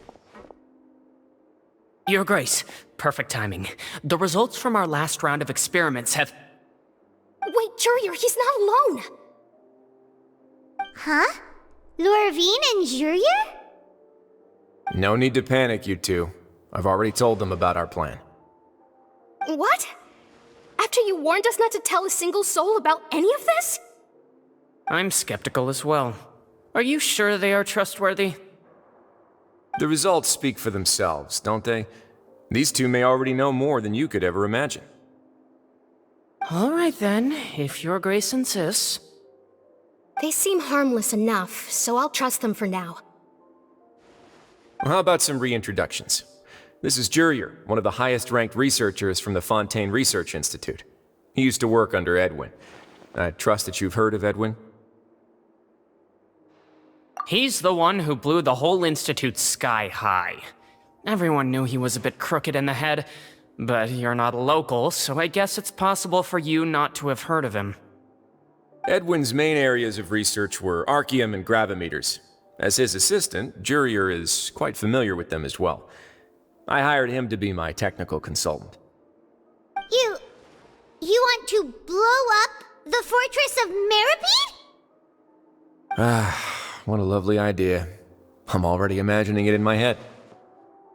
Gotta admit, I'm tempted as well. Guys, focus! Focus! That taskmaster over there is Miss Lorvine, and is also one of my technical consultants. While Jurier used to be Edwin's assistant, she used to be Jurier's assistant. Ooh, are they together? See, everyone keeps asking this question. Are you too sure you're not a couple and just using your work as a convenient cover? Your Grace, I am not in a relationship with this man. If I dated her, I'd officially be madder than Edwin. Jeez, forget I said anything then. Follow me. Whoa, there's another door that goes right up. Your constant amazement makes it seem like the fortress can do anything. But Paimon really thinks everything's super cool.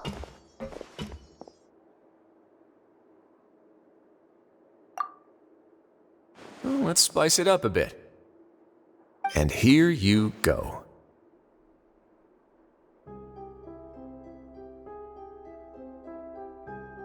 What a huge ship! This is also a production zone that Paimon's never seen before. What's going on? How much do you know about Fontainian history? Not much at all. Well, then maybe you haven't heard the story of ancient Lemuria. To give you a quick rundown, Fontaine used to be ruled by the Lemurian dynasty. According to legend, the Lemurian king Remus came to this land after being inspired by divine revelation and found the seer Sibila, who had taken on the form of a golden bee. Taking the golden bee with him and riding on a huge ship, the Fortuna, he created his nation above the surging waves. He called his nation Lemuria and used the Fortuna to incessantly search for new tribes and islands, calling on them to join his empire. There's a ship in this story too? Where there's water, there'll be ships. People believe that hope can always be found at the end of a voyage. Do you believe that too? To a point, I think. As you've already seen, I have a whole factory's worth of labor, materials, and technology at my disposal. Certainly can't hurt to give it a try. So the moment I began to speculate that the primordial sea might lie underneath the gate, I also began this project. Were you inspired by the legendary Fortuna? Maybe. Fontainians need something to hold on to cope with the impending disaster.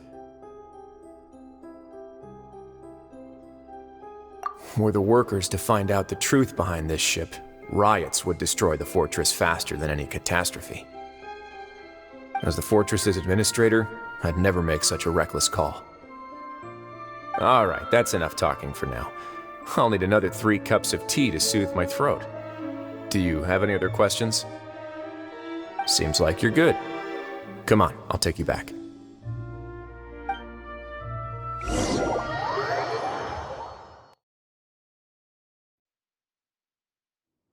I'll leave you here for now. Oh, thank you so much. No worries. But don't forget, it's up to you whether or not you want to share what you just saw. What you do from here on out will likely affect those 3 as well.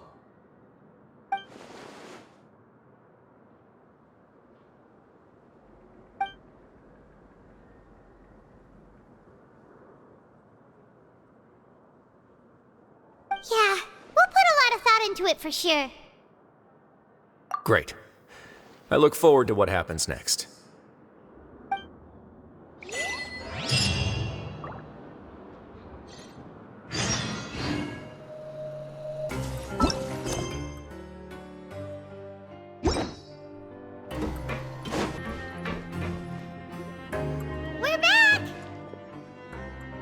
Welcome back. Do you want a cup of tea? How can you be so much like Risley, always drinking tea? Huh. Actually, now that you mention it, I just remembered something now.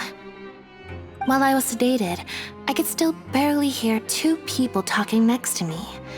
They were discussing everything, from the leaves to the water and even the teacups themselves.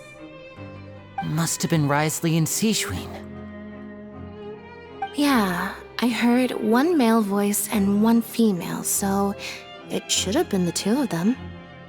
They really were just talking about brewing tea. I really can't make sense of this place. So, Traveler, Paimon, were you able to learn anything from Risley? Yeah, he explained everything. Very well. Then, would you mind checking your answers against my speculations?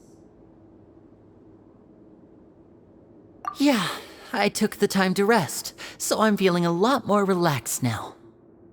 Nobody else is around, and Miss Sijwin is also busy with something or other, so let's just talk here. All right, then I'll posit my theories. I asked myself 3 questions. Firstly, why was Fremine affected by the primordial seawater? It was because he dove into the sea. My theory is, the long-lost primordial sea is probably very close to the fortress of Mirapede. Ooh, he's good. He got that right on the first try. That's our Lenny. Secondly, Risley's attitude changed dramatically during the course of our stay here. He ignored us completely at first, then suddenly roadblocked us. Why? I spent quite a long time thinking about this. If he has been monitoring the Fatui since the very beginning, he probably ignored us at first because he was hoping we could find Master Child for him. What's more, the Fortress of Mirapede is not part of Fontaine's court system, nor does it report to Udek's neuvillette. Risley is basically the king of a no-man's land. As long as the fortress doesn't do anything about Master Child's disappearance, Father can use it to pressure the Fontaine authorities. And while the two factions are pitted against each other, Risley will be free to move between the parties of interest. If I had to guess, he probably has something that he's working on himself. It's likely related to the secret of the infirmary, but I just can't think of what it could be. You're super smart. Thanks so much. Then finally, there's the last question. If Risley does have a plan, what could it be? All I know for now is that his plan probably has something to do with the changing nature of the seawater. He's even gotten Cloran to help him out. That can't be the full extent of what he's doing. There's probably a secret passageway behind the block in the infirmary, and there's something big in the fortress that most people here never get to see. He has a bargaining chip, and it could be important enough for Father to deal with him directly. I don't have enough information, so I have no idea what his chip might be. But let me guess. You have the last piece of the puzzle.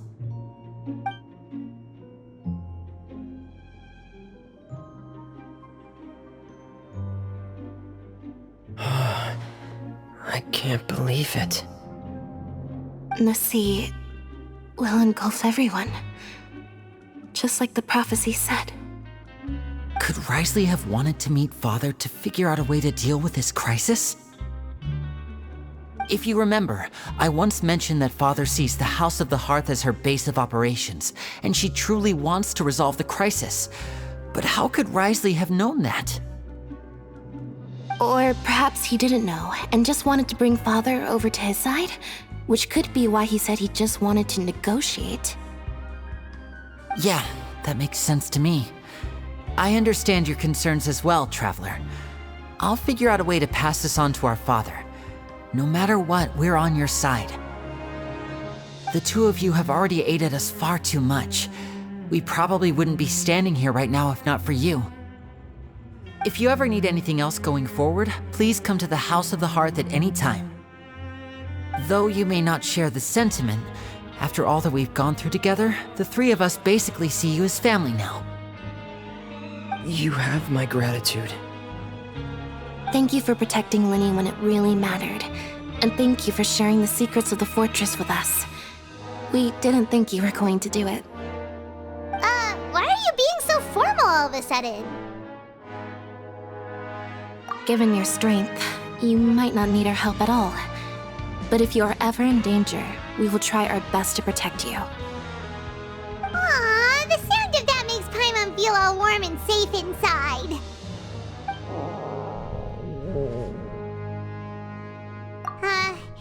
Paimon's hungry.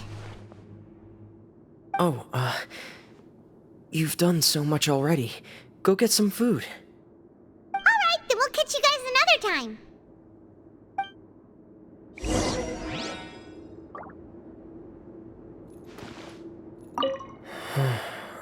I feel like I should try to become someone more capable of helping. You're incredibly helpful. Lenny thinks so too. Yeah, you two are always telling me not to push myself, but aren't you just like that as well?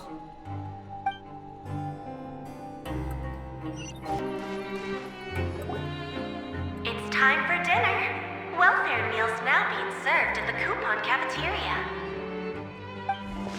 Come on, let's go pick up ours as well. Traveler and Paimon, over here. Are you here for dinner too, Miss Sijween? And I'm taking the opportunity to prepare Miss Cloran's dinner as well. Huh. You're right. She's actually sitting in the fortress cafeteria. What would you like to eat? Yep, you can. I've already talked to our chef, Mr. Wolsey. It's all on me today, so you can get whatever you'd like.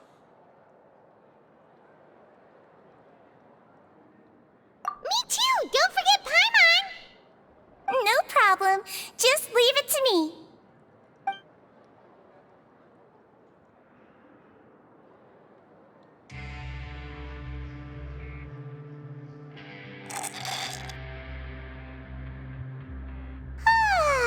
So delicious. Paimon's so happy. Paimon wants to feast like this every day. Feeling full yet? How's the food? Delicious.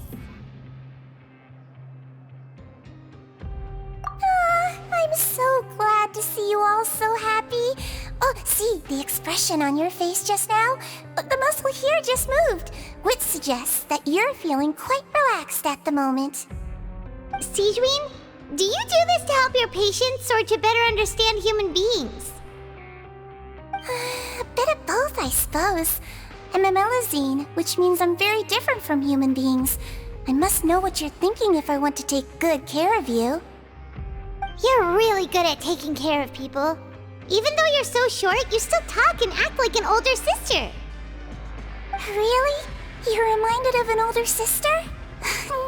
That's great to hear. Oh, and what did you mean back in Risley's office? When you said that you were protecting Linny and his siblings as well? Oh, that. I just asked His Grace to look out for those children, especially that diver boy. I was getting a bit worried after hearing that something was wrong with the water. Thankfully, Cloran is very strong and managed to save him in the nick of time. His Grace also sealed the pipes after Cloran left, to make sure that Linny wouldn't impulsively chase after his brother. Although the path was blocked, we still stationed some guards there to stop anyone from approaching. They were instructed to only open the door once Miss Cloran had returned. Oh, and I was keeping an eye on Mr. Linny as well. We had to press him, but we couldn't allow him to be in any real danger. You were all super considerate and really thought everything through. It's just what we do down here at the fortress. At least this has been His Grace's style for as long as he's been the leader. Oh, I really wish Monsieur Neuvillette would come down here more often too. I feel like he'd like it here, with all the darkness and chaos.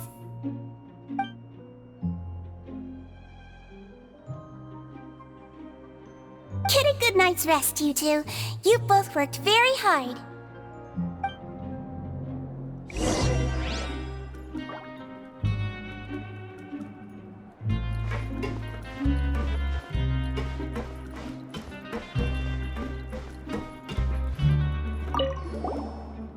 Clarand!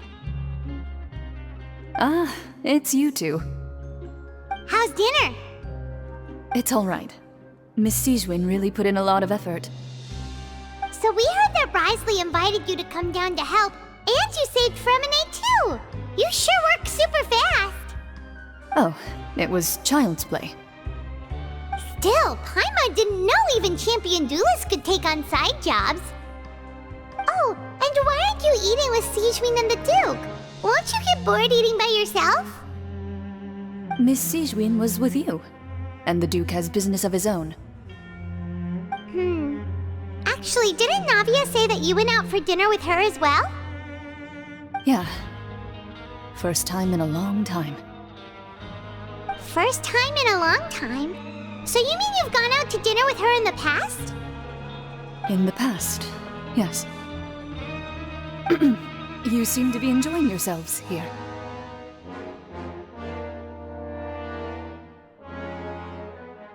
Things will be getting messy at the fortress soon. Don't run around unnecessarily.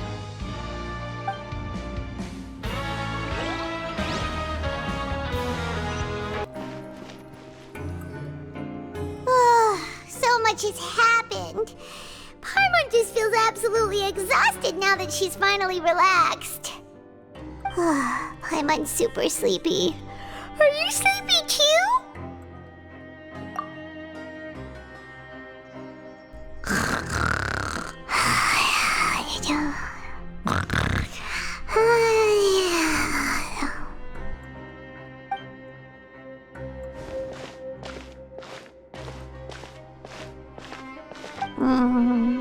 Delicious. Paimon wants seconds for free.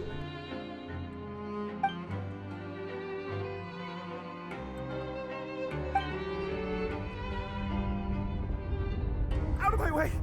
Get out of my way! What happened? Why is everyone running? No idea, but something must have happened. Stop asking!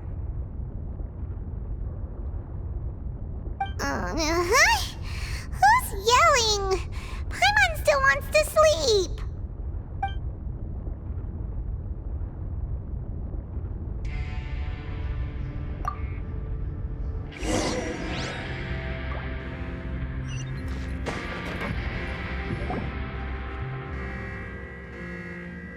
What happened? Why is everyone running around? Hey, what are you doing? No time to explain, mate. Goodbye! Hey, wait! What's wrong with these people? They won't even talk to us. They're here! There you are! Oh, thank goodness! Quisto and Lavaroon, do you know what happened here? We came here especially to inform you. Something seems to have gone terribly wrong just now. His Grace is telling everyone to evacuate and get out of here. Lavaroon was saying you two are new here and you don't have many friends, so you might slip through the cracks. Haven't you heard all the stories like that? An evacuation is successfully completed, yet you only find out once you do a head count that 1 or 2 people are missing. Wait, weren't you the one who brought that up? Why is it suddenly my idea? Hey, shut up! Okay, whatever. The point is, you should come with us. Yeah, he said to get as far away as possible, upwards and outwards.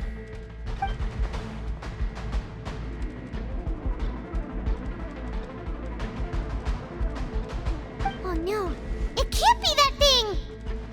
Whoa, wait, what? What? Hey, where are you going? We have to go find the Duke! You two just go and get out! Go on without us! Hey! Be careful! Attention! Please evacuate upwards and outwards. If you're already at the topmost layer, then try to move as far outwards as possible. Outwards.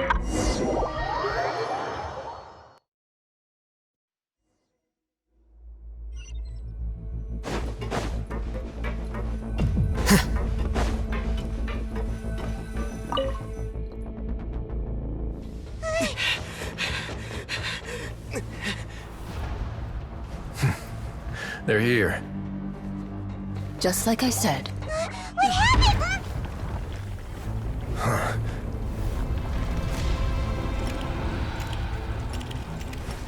You're just in time. But be ready to run.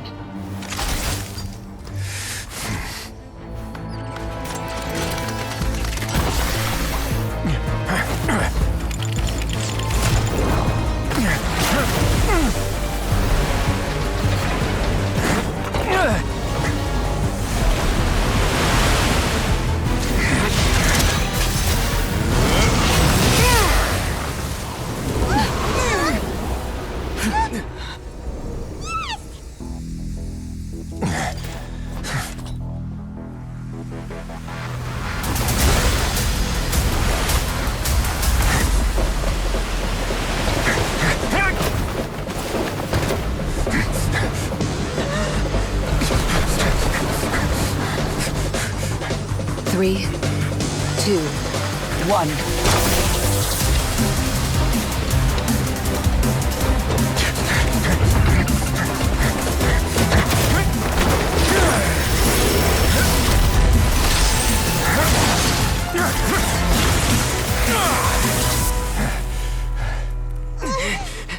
This won't hold it for long.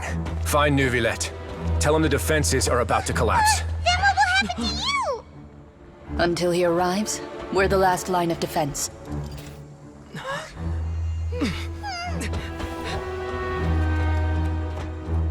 The gate. How long do you think it'll hold? That depends on us.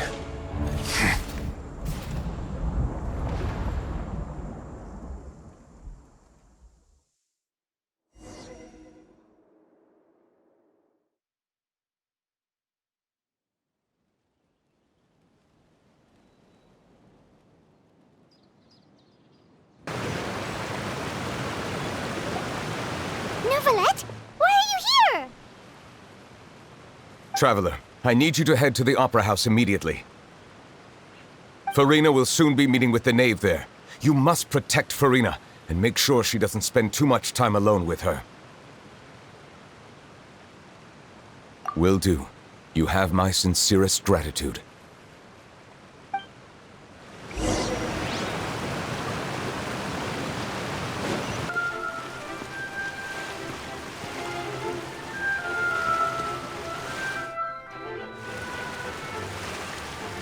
Look! There are a ton of Fatui and Palais Mermonia people over there! The knave is probably here already. We need to hurry! Are you two the traveler in Paimon? Monsieur Neuvillette has left instructions. Please follow me. Though I'm sure he's already explained, this should be a mostly cordial conversation, unlikely to give rise to violence. But it would be most appreciated if you could protect Lady Furina to the best of your abilities.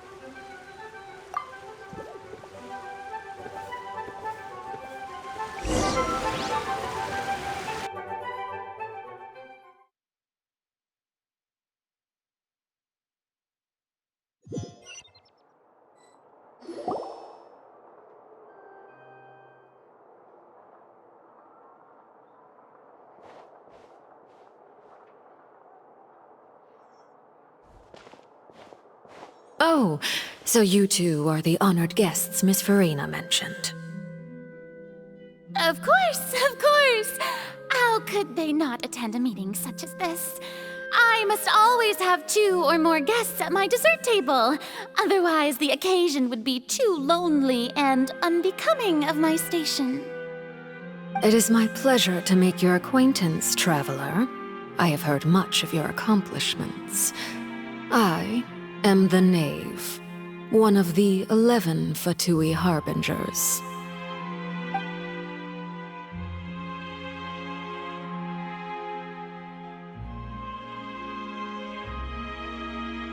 I've already prepared seats for you. Come, sit beside me.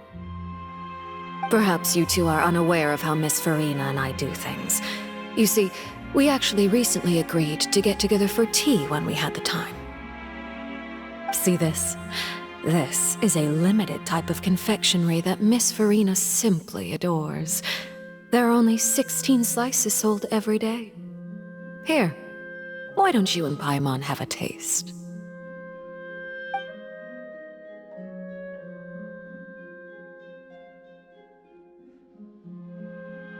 Traveler, what do you think of this cake? That's good to hear. So what Child said was on the mark after all. You do share a taste in desserts with Furina and I.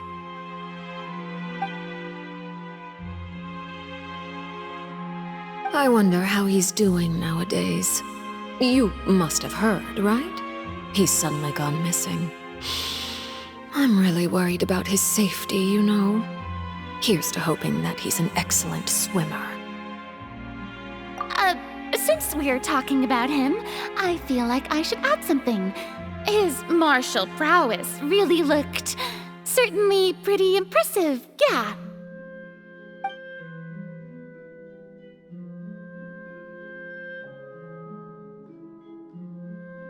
Oh, so you're also familiar with his aptitude for fighting, Miss Furina. Oh, right. I almost forgot. Child was subdued by Udek's neuvillette right in front of you. Against ordinary people, my colleague would never be on the back foot. But alas, he just never imagined he'd run into such a person. I must express my admiration for Monsieur Neuvillette. Coming from you, that's not surprising at all. But I thought you would be happier to hear the news. Of course, but it's still a bit of a shame. You see, I would have been far happier had I received this news somewhat earlier. As you well know, a long time has passed since Child disappeared.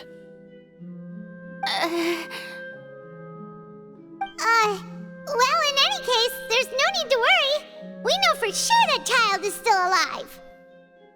Oh, and just how do you know that? Because we found evidence that proved he left the Fortress of Mirapede. And where did he go after leaving the fortress? Well... The Fortress of Mirapede lies deep beneath the waves. Unless he pranced right out of the main gate, he must have had to swim for it. Do you have any proof that he surfaced safely?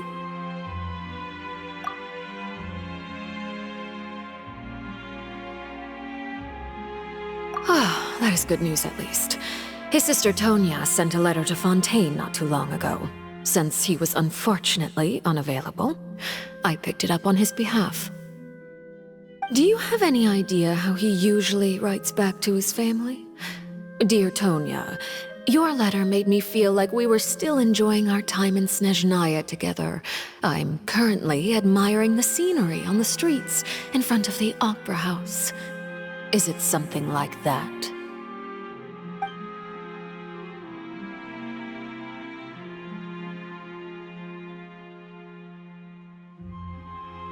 All letters tend to follow the same few formats anyway, right? As long as the contents are accurate, it doesn't matter so much how it's written or how it's worded. Hold on. The water in the teacup is shaking. I suppose this is also a sign of things to come, Miss Furina.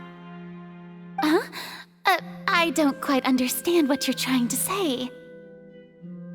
Have we entered into the next stage of the prophecy?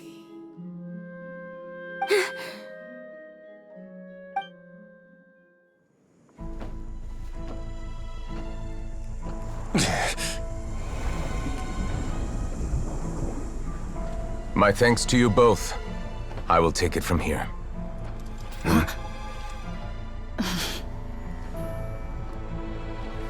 Sure you don't need a hand? Quite sure. Wow. So, what's your secret, huh? Let me guess. Nah, who knows? Maybe it's just your sense of responsibility. Sounds about right.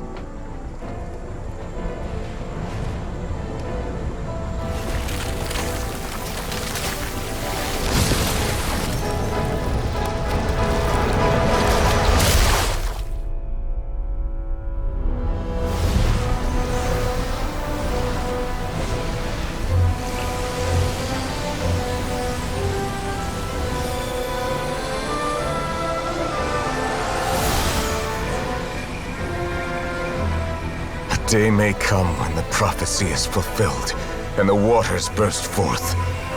But it is not this day!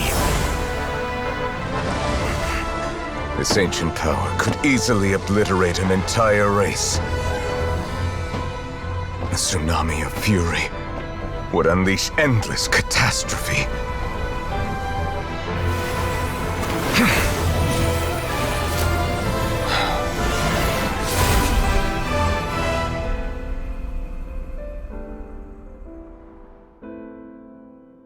This sentence is too severe.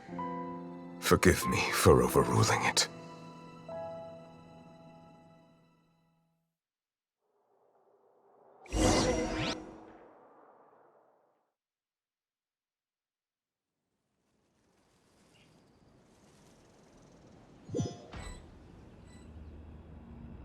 All right. Seems like the problem inside has been suppressed. Let me guess, we're safe for now. Indeed. But only for now. I win this bet. You owe me a present. Very well. It was indeed just as you said. You made a bet? We made a bet on the size of your entourage. Cloran thought you wouldn't come down by yourself. I figured you would have at least brought a few people along for appearance's sake. It appears I underestimated just how confidential the mission was. Shouldn't you have gotten used to confidential missions by now? That's just how the courts operate. So what gift must the loser give? Tea? He already has tons of tea in his office. I'm thinking about a set of legal codices. That wouldn't happen to be a dig at my lack of legal awareness, would it? Well, I'm sure His Grace doesn't consider the fortress to be outside the law. I was under the impression the residents of a place like this would be uninterested in the legal codices. That was obviously a joke. Anyway, you've still got some unfinished business to attend to in the overworld, correct? No need to stay here if you have a pressing matter. We all know you can't leave Palais Marmonia for long. Thank you. I hope everything went smoothly with the Fatui Harbinger.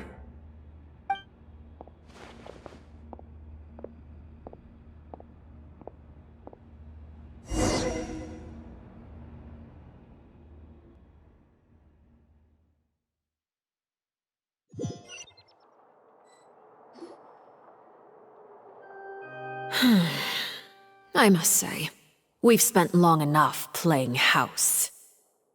Miss Furina, as the Hydro Archon, I am sure you understand the exact meaning of the phenomenon we just witnessed.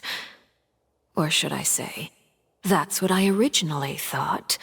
But looking at your expression, was I wrong? And you haven't a clue? What are you trying to say? At this point, I don't think there's any more need to speak as diplomatic representatives. Allow me to speak to you now as just a Fontainian.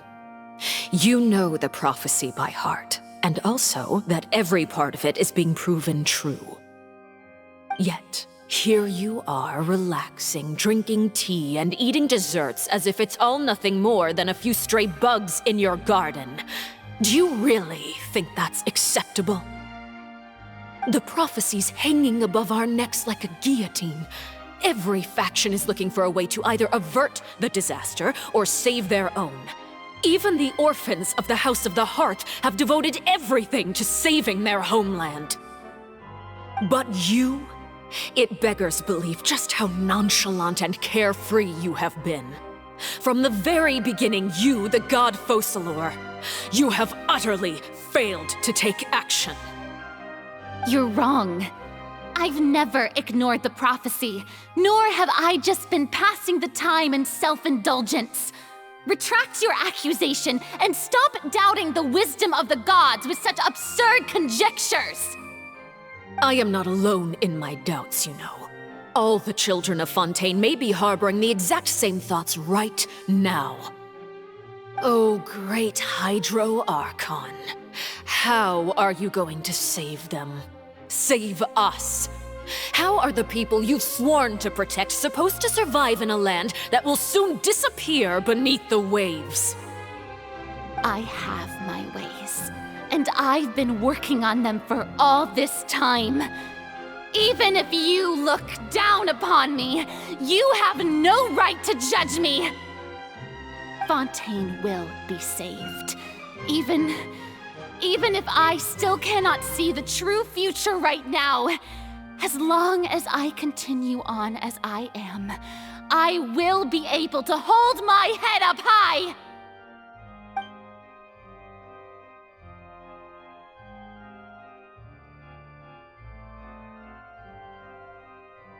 Then I ask you, Miss Furina, just what have you been working on?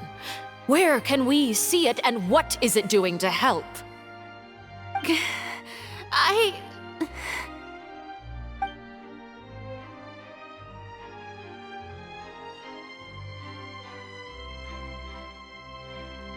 My machinations are just like the prophecy itself. They will only reveal themselves at the fated time. It is just that beings like yourselves are unable to perceive them as of yet. I see. As a god, the proof of your labor always lies beyond prying mortal eyes. Allow me to be so bold as to ask another way. Would it be possible for you to tell us the parts of your plan that are not confidential? Such as your emergency response plan for the impending disaster? An emergency response plan? Oh, that look in your eyes. Have you not even prepared one of those? The emergency response plan is also strictly confidential. Then allow me to jog your memory. Miss Furina, what is the purpose of your Oratrice Mécanique d'Analyse Cardinal? And what do you plan to do with the massive amounts of indemnitium that has accumulated over the years? The Oratrice? It's just like it appears to be. So you also have no idea. If I'm not mistaken, someone's using it to prepare for something. But unfortunately, it would seem that someone is not you, Miss Furina. I first caught wind of this when Linny tried to investigate the Oratrice in the Opera House. You see, even just getting close to the core contaminated him with an extremely large amount of indemnitium. But even if that had nothing to do with you, then what could you possibly be working on, oh great Hydro Archon? Oh, right. I almost forgot. Udex Neuvillette is not at the tea party with us today. Miss Furina, I suppose you must have ordered him away to take care of some troublesome business. Yes, that's exactly right. Please keep it a secret for me. Of course I will. Although, I must say, Miss Furina, you seem quite insecure without the Udex by your side. Oh, very well. Let's stop that conversation here. There are still a few slices of cake left, so please, help yourselves, everyone.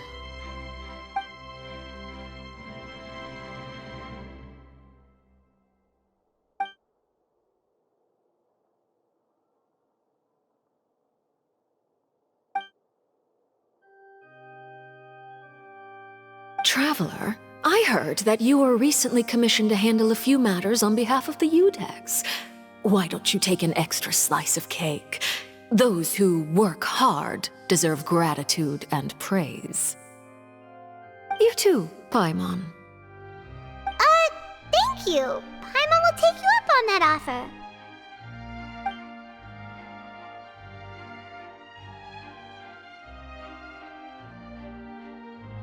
Oh, Paimon's super full. That cake was great. If it's on my tea table, it must be of the highest quality. Yes, and we must thank the knave for bringing these over as well. You're welcome. I'm sure the cake also felt greatly honored to be featured at Miss Furina's table, and I was merely catering to Miss Furina's tastes, seeking a chance to chat over tea. It is getting late. Why don't we call it a day? There are still a few matters that I need to take care of, so I must take my leave now. Very well. We'll end it here. Mind seeing me off, traveler? We could use the opportunity to discuss Child before I must be on my way. Paimon's coming too!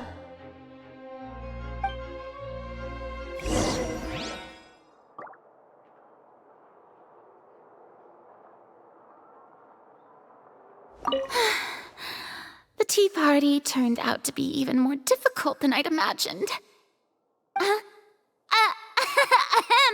Why are you looking at me like that? Is something the matter? If there's nothing urgent, then I shall be retiring for now.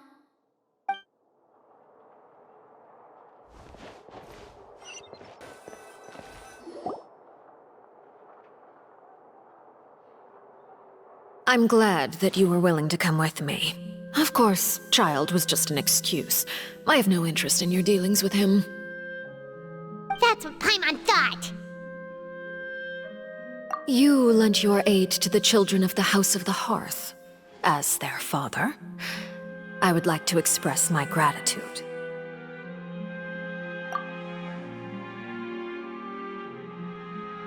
That was all.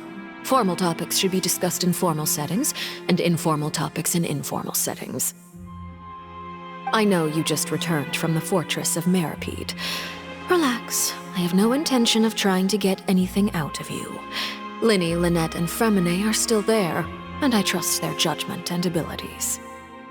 They've all been working very hard and have always done all they can to fight back against anyone who tried to stop them, especially Linny. You mean Wriothesley. He's a tricky one to deal with. It's unfortunate that Linny's so eager to prove himself that he can't learn to rely on others, including me. By the way, and you can just consider this a bit of idle gossip, but what's your impression of Furina? You are outside of our disputes, and the freest person in all of Fontaine, able to move around most easily. Allow me to share my perspective with you. And that's everything that happened during the trial. Master Child was declared guilty and immediately transported to the Fortress of Meripede. Didn't he say he was coming here on vacation? Does he not feel an ounce of shame for all the trouble he has caused?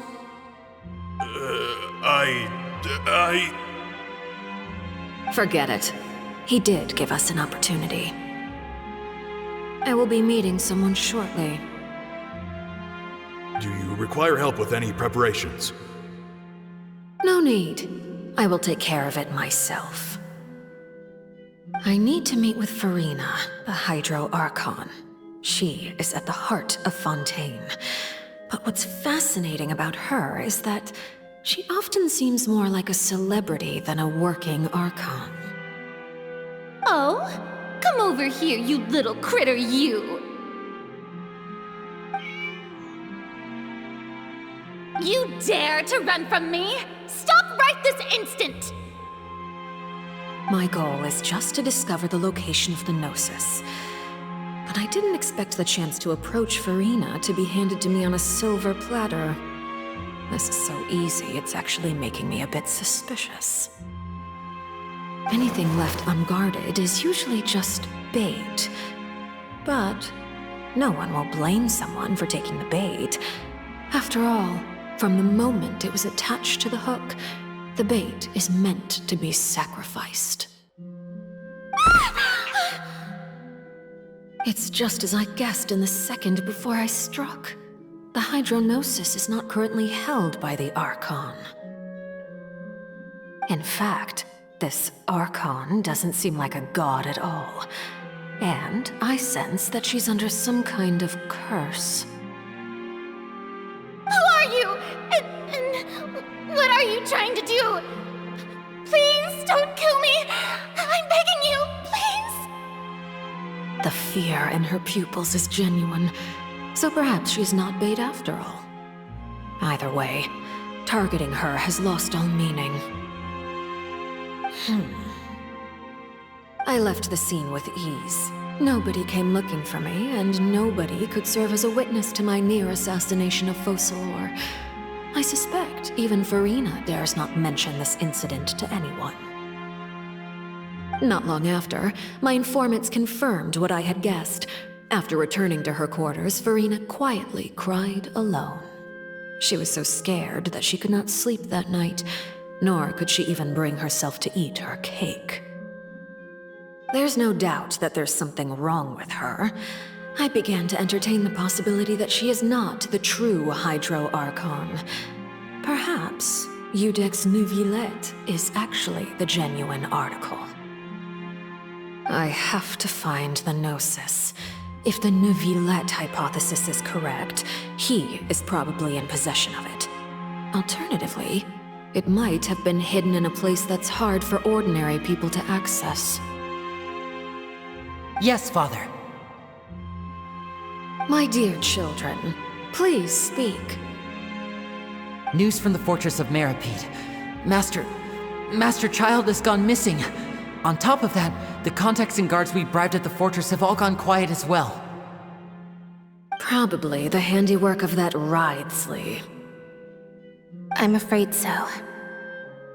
This is a good opportunity. The value of a Harbinger is much higher than most would imagine. We now have an excuse to exert diplomatic pressure on the Fontaine authorities. Set up a meeting for me. I would like to meet the Hydro Archon and Iudex neuvillette. Oh, and I have an additional mission for you three. Yes, Father. Tartaglia's disappearance was not a part of my plan, but I can use it to make a breakthrough. With this as my excuse, I can ask for an official audience and continue my investigation of Furina and Iudex neuvillette. The initiative belongs to the House of the Hearth. My wish to investigate the fortress of Meripede will be a front. Lenny and his group will be responsible for the actual intelligence gathering.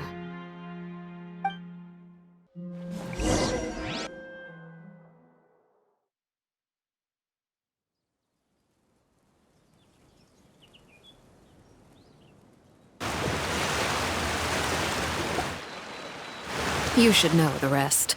Lenny's group is quite close to you, so they wouldn't have hidden anything from you. You attacked the Hydro Archon?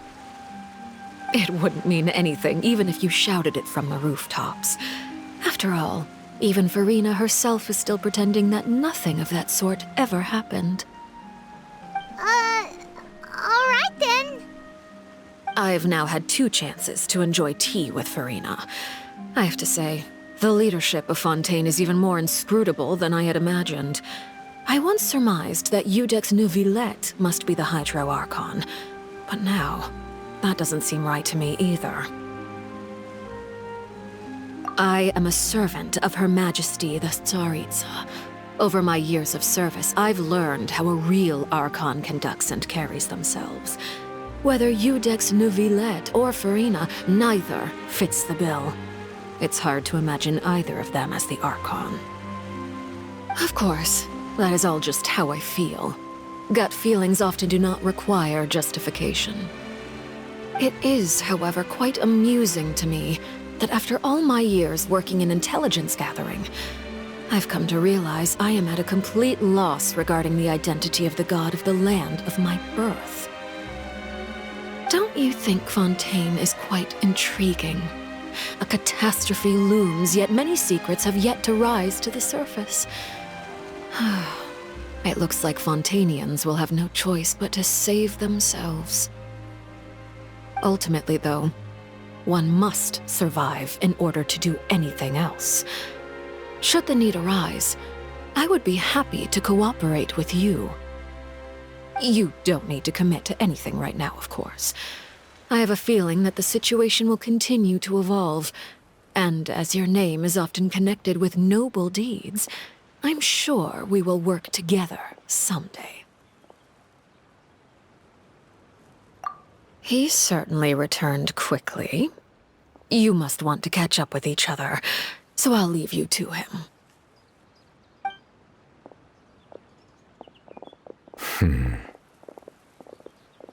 Neuvillette, is it over? For now, yes. But this issue will prove quite thorny in the long term. I'm concerned that sooner or later the prophesized events will occur. Thank you for protecting Furina. To put it simply, I used my power to force back the primordial sea and reseal the sluice gate.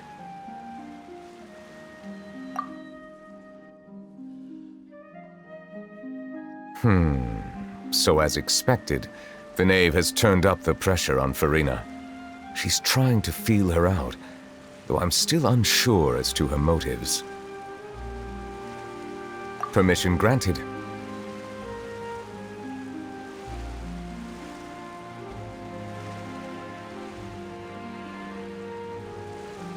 Whoa. It can't be that you're the real Hydro Archon, right? But that's just a speculation on our part, though. You can't tell us? Then that's okay. We can talk about something else. We won't try to force you. You guys in Fontaine are super strange. If by the phrase, "you guys," you are referring to Furina and I, then although I'm not sure just what you are trying to imply, I must clarify that I do not share her positions on a multitude of topics.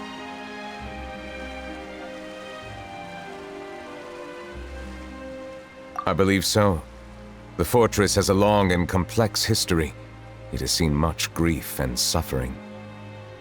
And now, another catastrophe will soon be upon us. I mourn this turn of events. Huh? Why is it raining all of a sudden?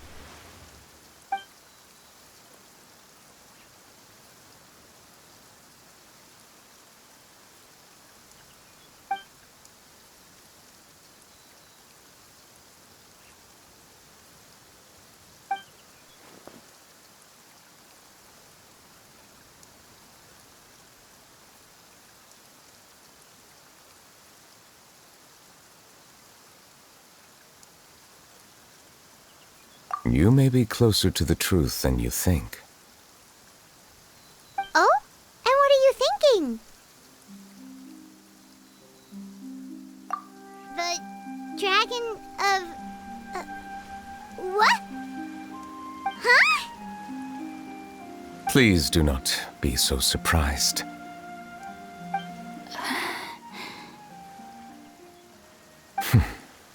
Furina?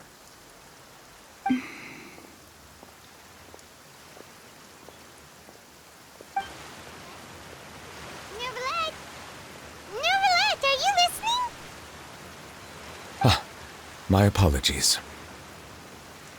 We were just guessing randomly. We didn't guess right, did we? You're not actually the dragon sovereign of water, right? Well, if you don't want to confirm or deny... You guessed correctly. I sincerely hope you'll be able to keep this a secret for me. Right, of course. We'll definitely help you keep it a secret. There's still something Paimon wants to ask you, though. Please, go ahead. Well, if you are the dragon sovereign of water, and you were able to force back the primordial sea from the fortress, then since Fontaine's prophecy is all about seawater, couldn't you just use your power to solve the crisis? None of the currently living dragon sovereigns in the world, myself included, possess our full dragonhood. They say that when the first usurper arrived on Tivat, they seized a part of the dragon's power. Today, that stolen power is the basis of the Archon's authorities. There are 7 elemental Archons and 7 matching dragon sovereigns. The dragon sovereign of water who lived through that era perished a long time ago. As their successor, I know far less of that part of our ancient history. In any case, I believe I will not be able to do much, unless the Archon disappears and returns their elemental authority to me. Given the status quo, however, I would recommend finding another way to deal with the prophecy. Oh, so even you can't solve it. I still have some urgent matters to attend to at my office. If you have any more questions regarding ancient history, you are welcome to discuss them with me at a later time. Please go right ahead. There's a place that Paimon wants to go too. Traveler, why don't we pay another visit to the Fortress of Meripede? Paimon is a little worried. We'll see you another time. Take care.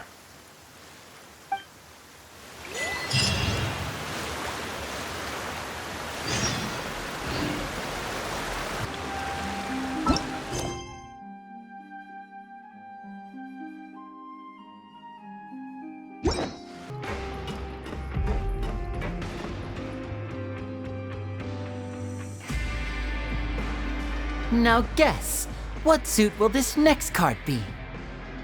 A bare-teeth cat? Well, well, look who it is. Traveler, Paimon. Hello, everyone. Looks like you're recovering nicely from it, eh? Mm-hmm. Thanks to everyone's support. Oh, right. I managed to work up the courage to thank Miss Clorand in person. Whoa, how did she react? She told me that it was nothing. It was as if saving a life wasn't a big deal to her at all. She also told me not to worry about it. She didn't want to stress you out, that's all. She's right, and it's best not to dwell on it. Yeah. Okay, but check this out. We went back to the opera house and we met the knave. You met Father? Did she say anything to you? She said a few things that were, a bit hard to understand. And also that she's looking forward to working with us in the future. Her attitude towards you is even better than what we'd imagined. That's fantastic. You should believe her. She has her own way of doing things, and she'll do everything in her power to help those she considers close, which now might also include you. Mm-hmm. Father is very capable, and also trustworthy. Oh, Paimon just remembered that she thought Linny was a bit too proud as well. She said that you should learn how to rely on others sometimes. Got it. Huh.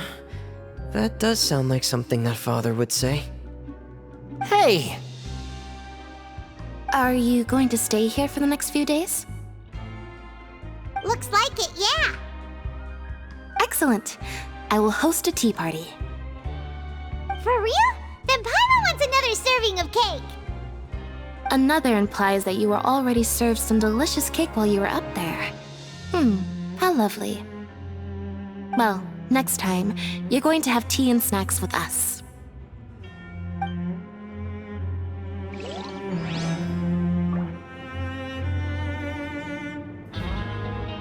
We should start preparing that tea party. Oh, that's a great idea. I'm all for it. I'll help you set it up.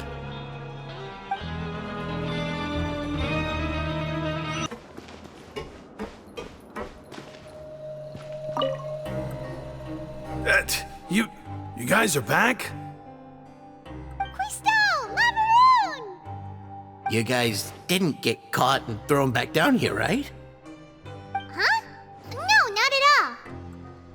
And here I thought you'd managed to escape from jail during all the commotion.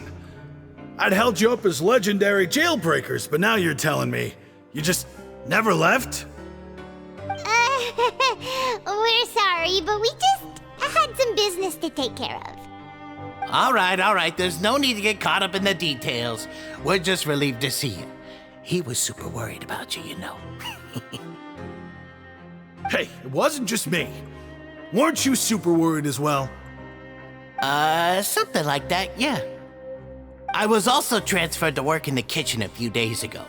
I can still hear Quisto mumbling to the carrots. Are those two all right? Do you think they made it out alive?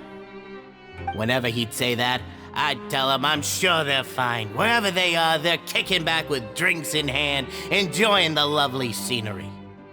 Hey, there's nothing wrong with worrying about your prison pals, is there? I mean, considering how they always love listening to all my gossip.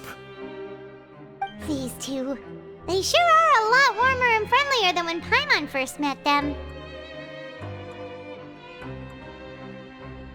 Oh, well, if you say so. I'll be watching you to make sure you finish every last bite.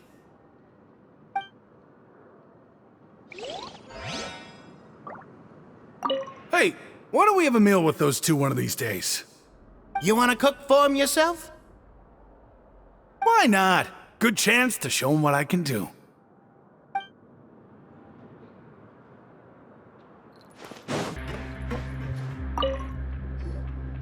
Sijuin! Traveler, Paimon, you're back! Are you still doing alright? Did either of you get hurt? We're fine, but what about you guys? It was such a huge mess. How bad was it? A few people sustained superficial injuries, but that's about the extent of the damage. Monsieur Neuvillette paid us a visit. It was all thanks to him that we managed to suppress the crisis for the time being. Of course, we must also thank you for the help you provided. How did Neuvillette know that he was needed here? Well, Monsieur Neuvillette has strong resonance with the hydro element. When the water level rises, he can feel the waves produced. I ran into the bombshell bros while bandaging the injuries of the wounded. They were mumbling the whole time about how you just ran down without a word. I'm so relieved to see that you're both alright. If you're not too pressed for time, please stay with us a few more days. Just let me know if you get a craving for any particular dish, so I can have Mr. Walsey get your meals prepared. Oh, and please feel free to visit the infirmary for a break at any time. I'd like to take the opportunity to spend some more time observing your facial muscles as well. Your happy smiles are quite contagious, you know. They're so memorable, and I've missed them immensely while you were gone. If you can find the time, please stay at the fortress for just a while longer.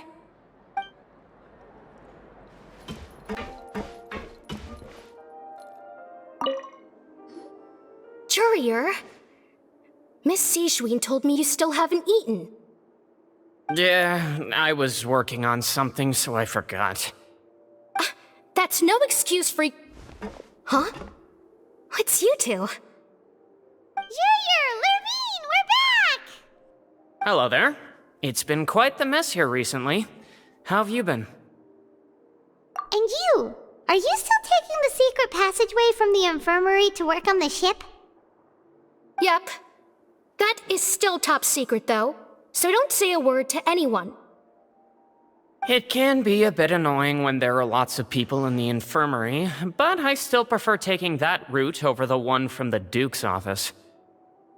I mean, the infirmary does make it easier for you to slack off. Oh yeah? Then why are you also here so much? You two really are just using your jobs as a cover for your relationship, aren't you? Not at all!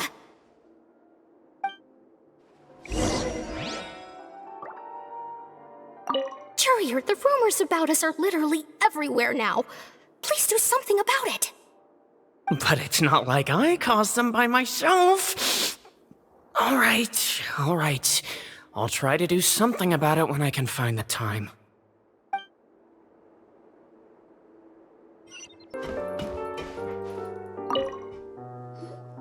Do my eyes deceive me, or did I just see two inmates come back after making it to the surface? Some strange winds blowing of late. We wanted to see how the fortress is doing. Is everything still alright? We're fine, for the most part. Neuvillette came down and took care of the worst of it. If that's the case, why don't you just ask him to stay here? Oh, yeah, what a brilliant plan. Let's go convince the Udex himself to exchange the Courts of Fontaine for a puddle of water in the middle of nowhere. He came here in a hurry and left without even stopping for a cup of tea. He did remember to take Miss Sijuin's gift with him, though. He sure sounds super busy. Miss Cloran has left as well. She also took her gift from Miss Sigewine. Were the gifts milkshakes? Neuvillette got the milkshake.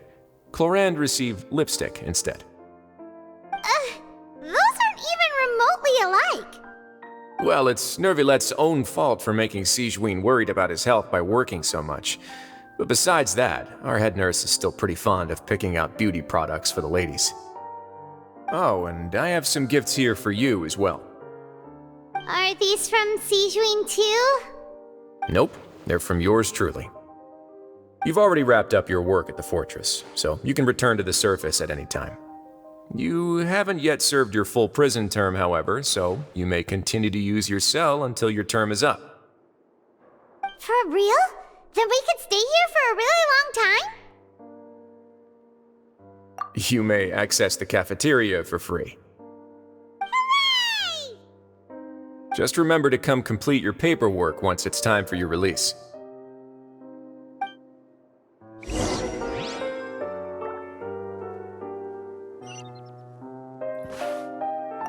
Your file can't be closed until we've completed your paperwork, so don't forget to come find me again when you're done serving your sentence.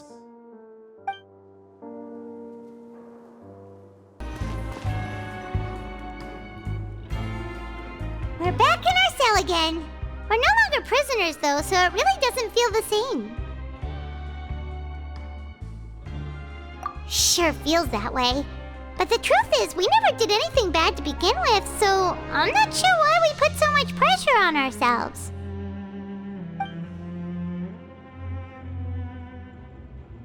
Huh? How did you know? Hey, that's not true! Alright. Okay, Paimon just wanted to say that we really are an amazing duo after all. It's like, we've now gone to so many places together and become friends with so many people. We've never stopped traveling or stopped meeting new friends. There are so many bad things in the world, and we're just two people, but we've still been solving problems no matter where we go. Isn't that pretty cool? You're counting Paimon today? Aren't you the only adventurer here? Then let's ask Catherine to give Paimon an adventurer handbook as well.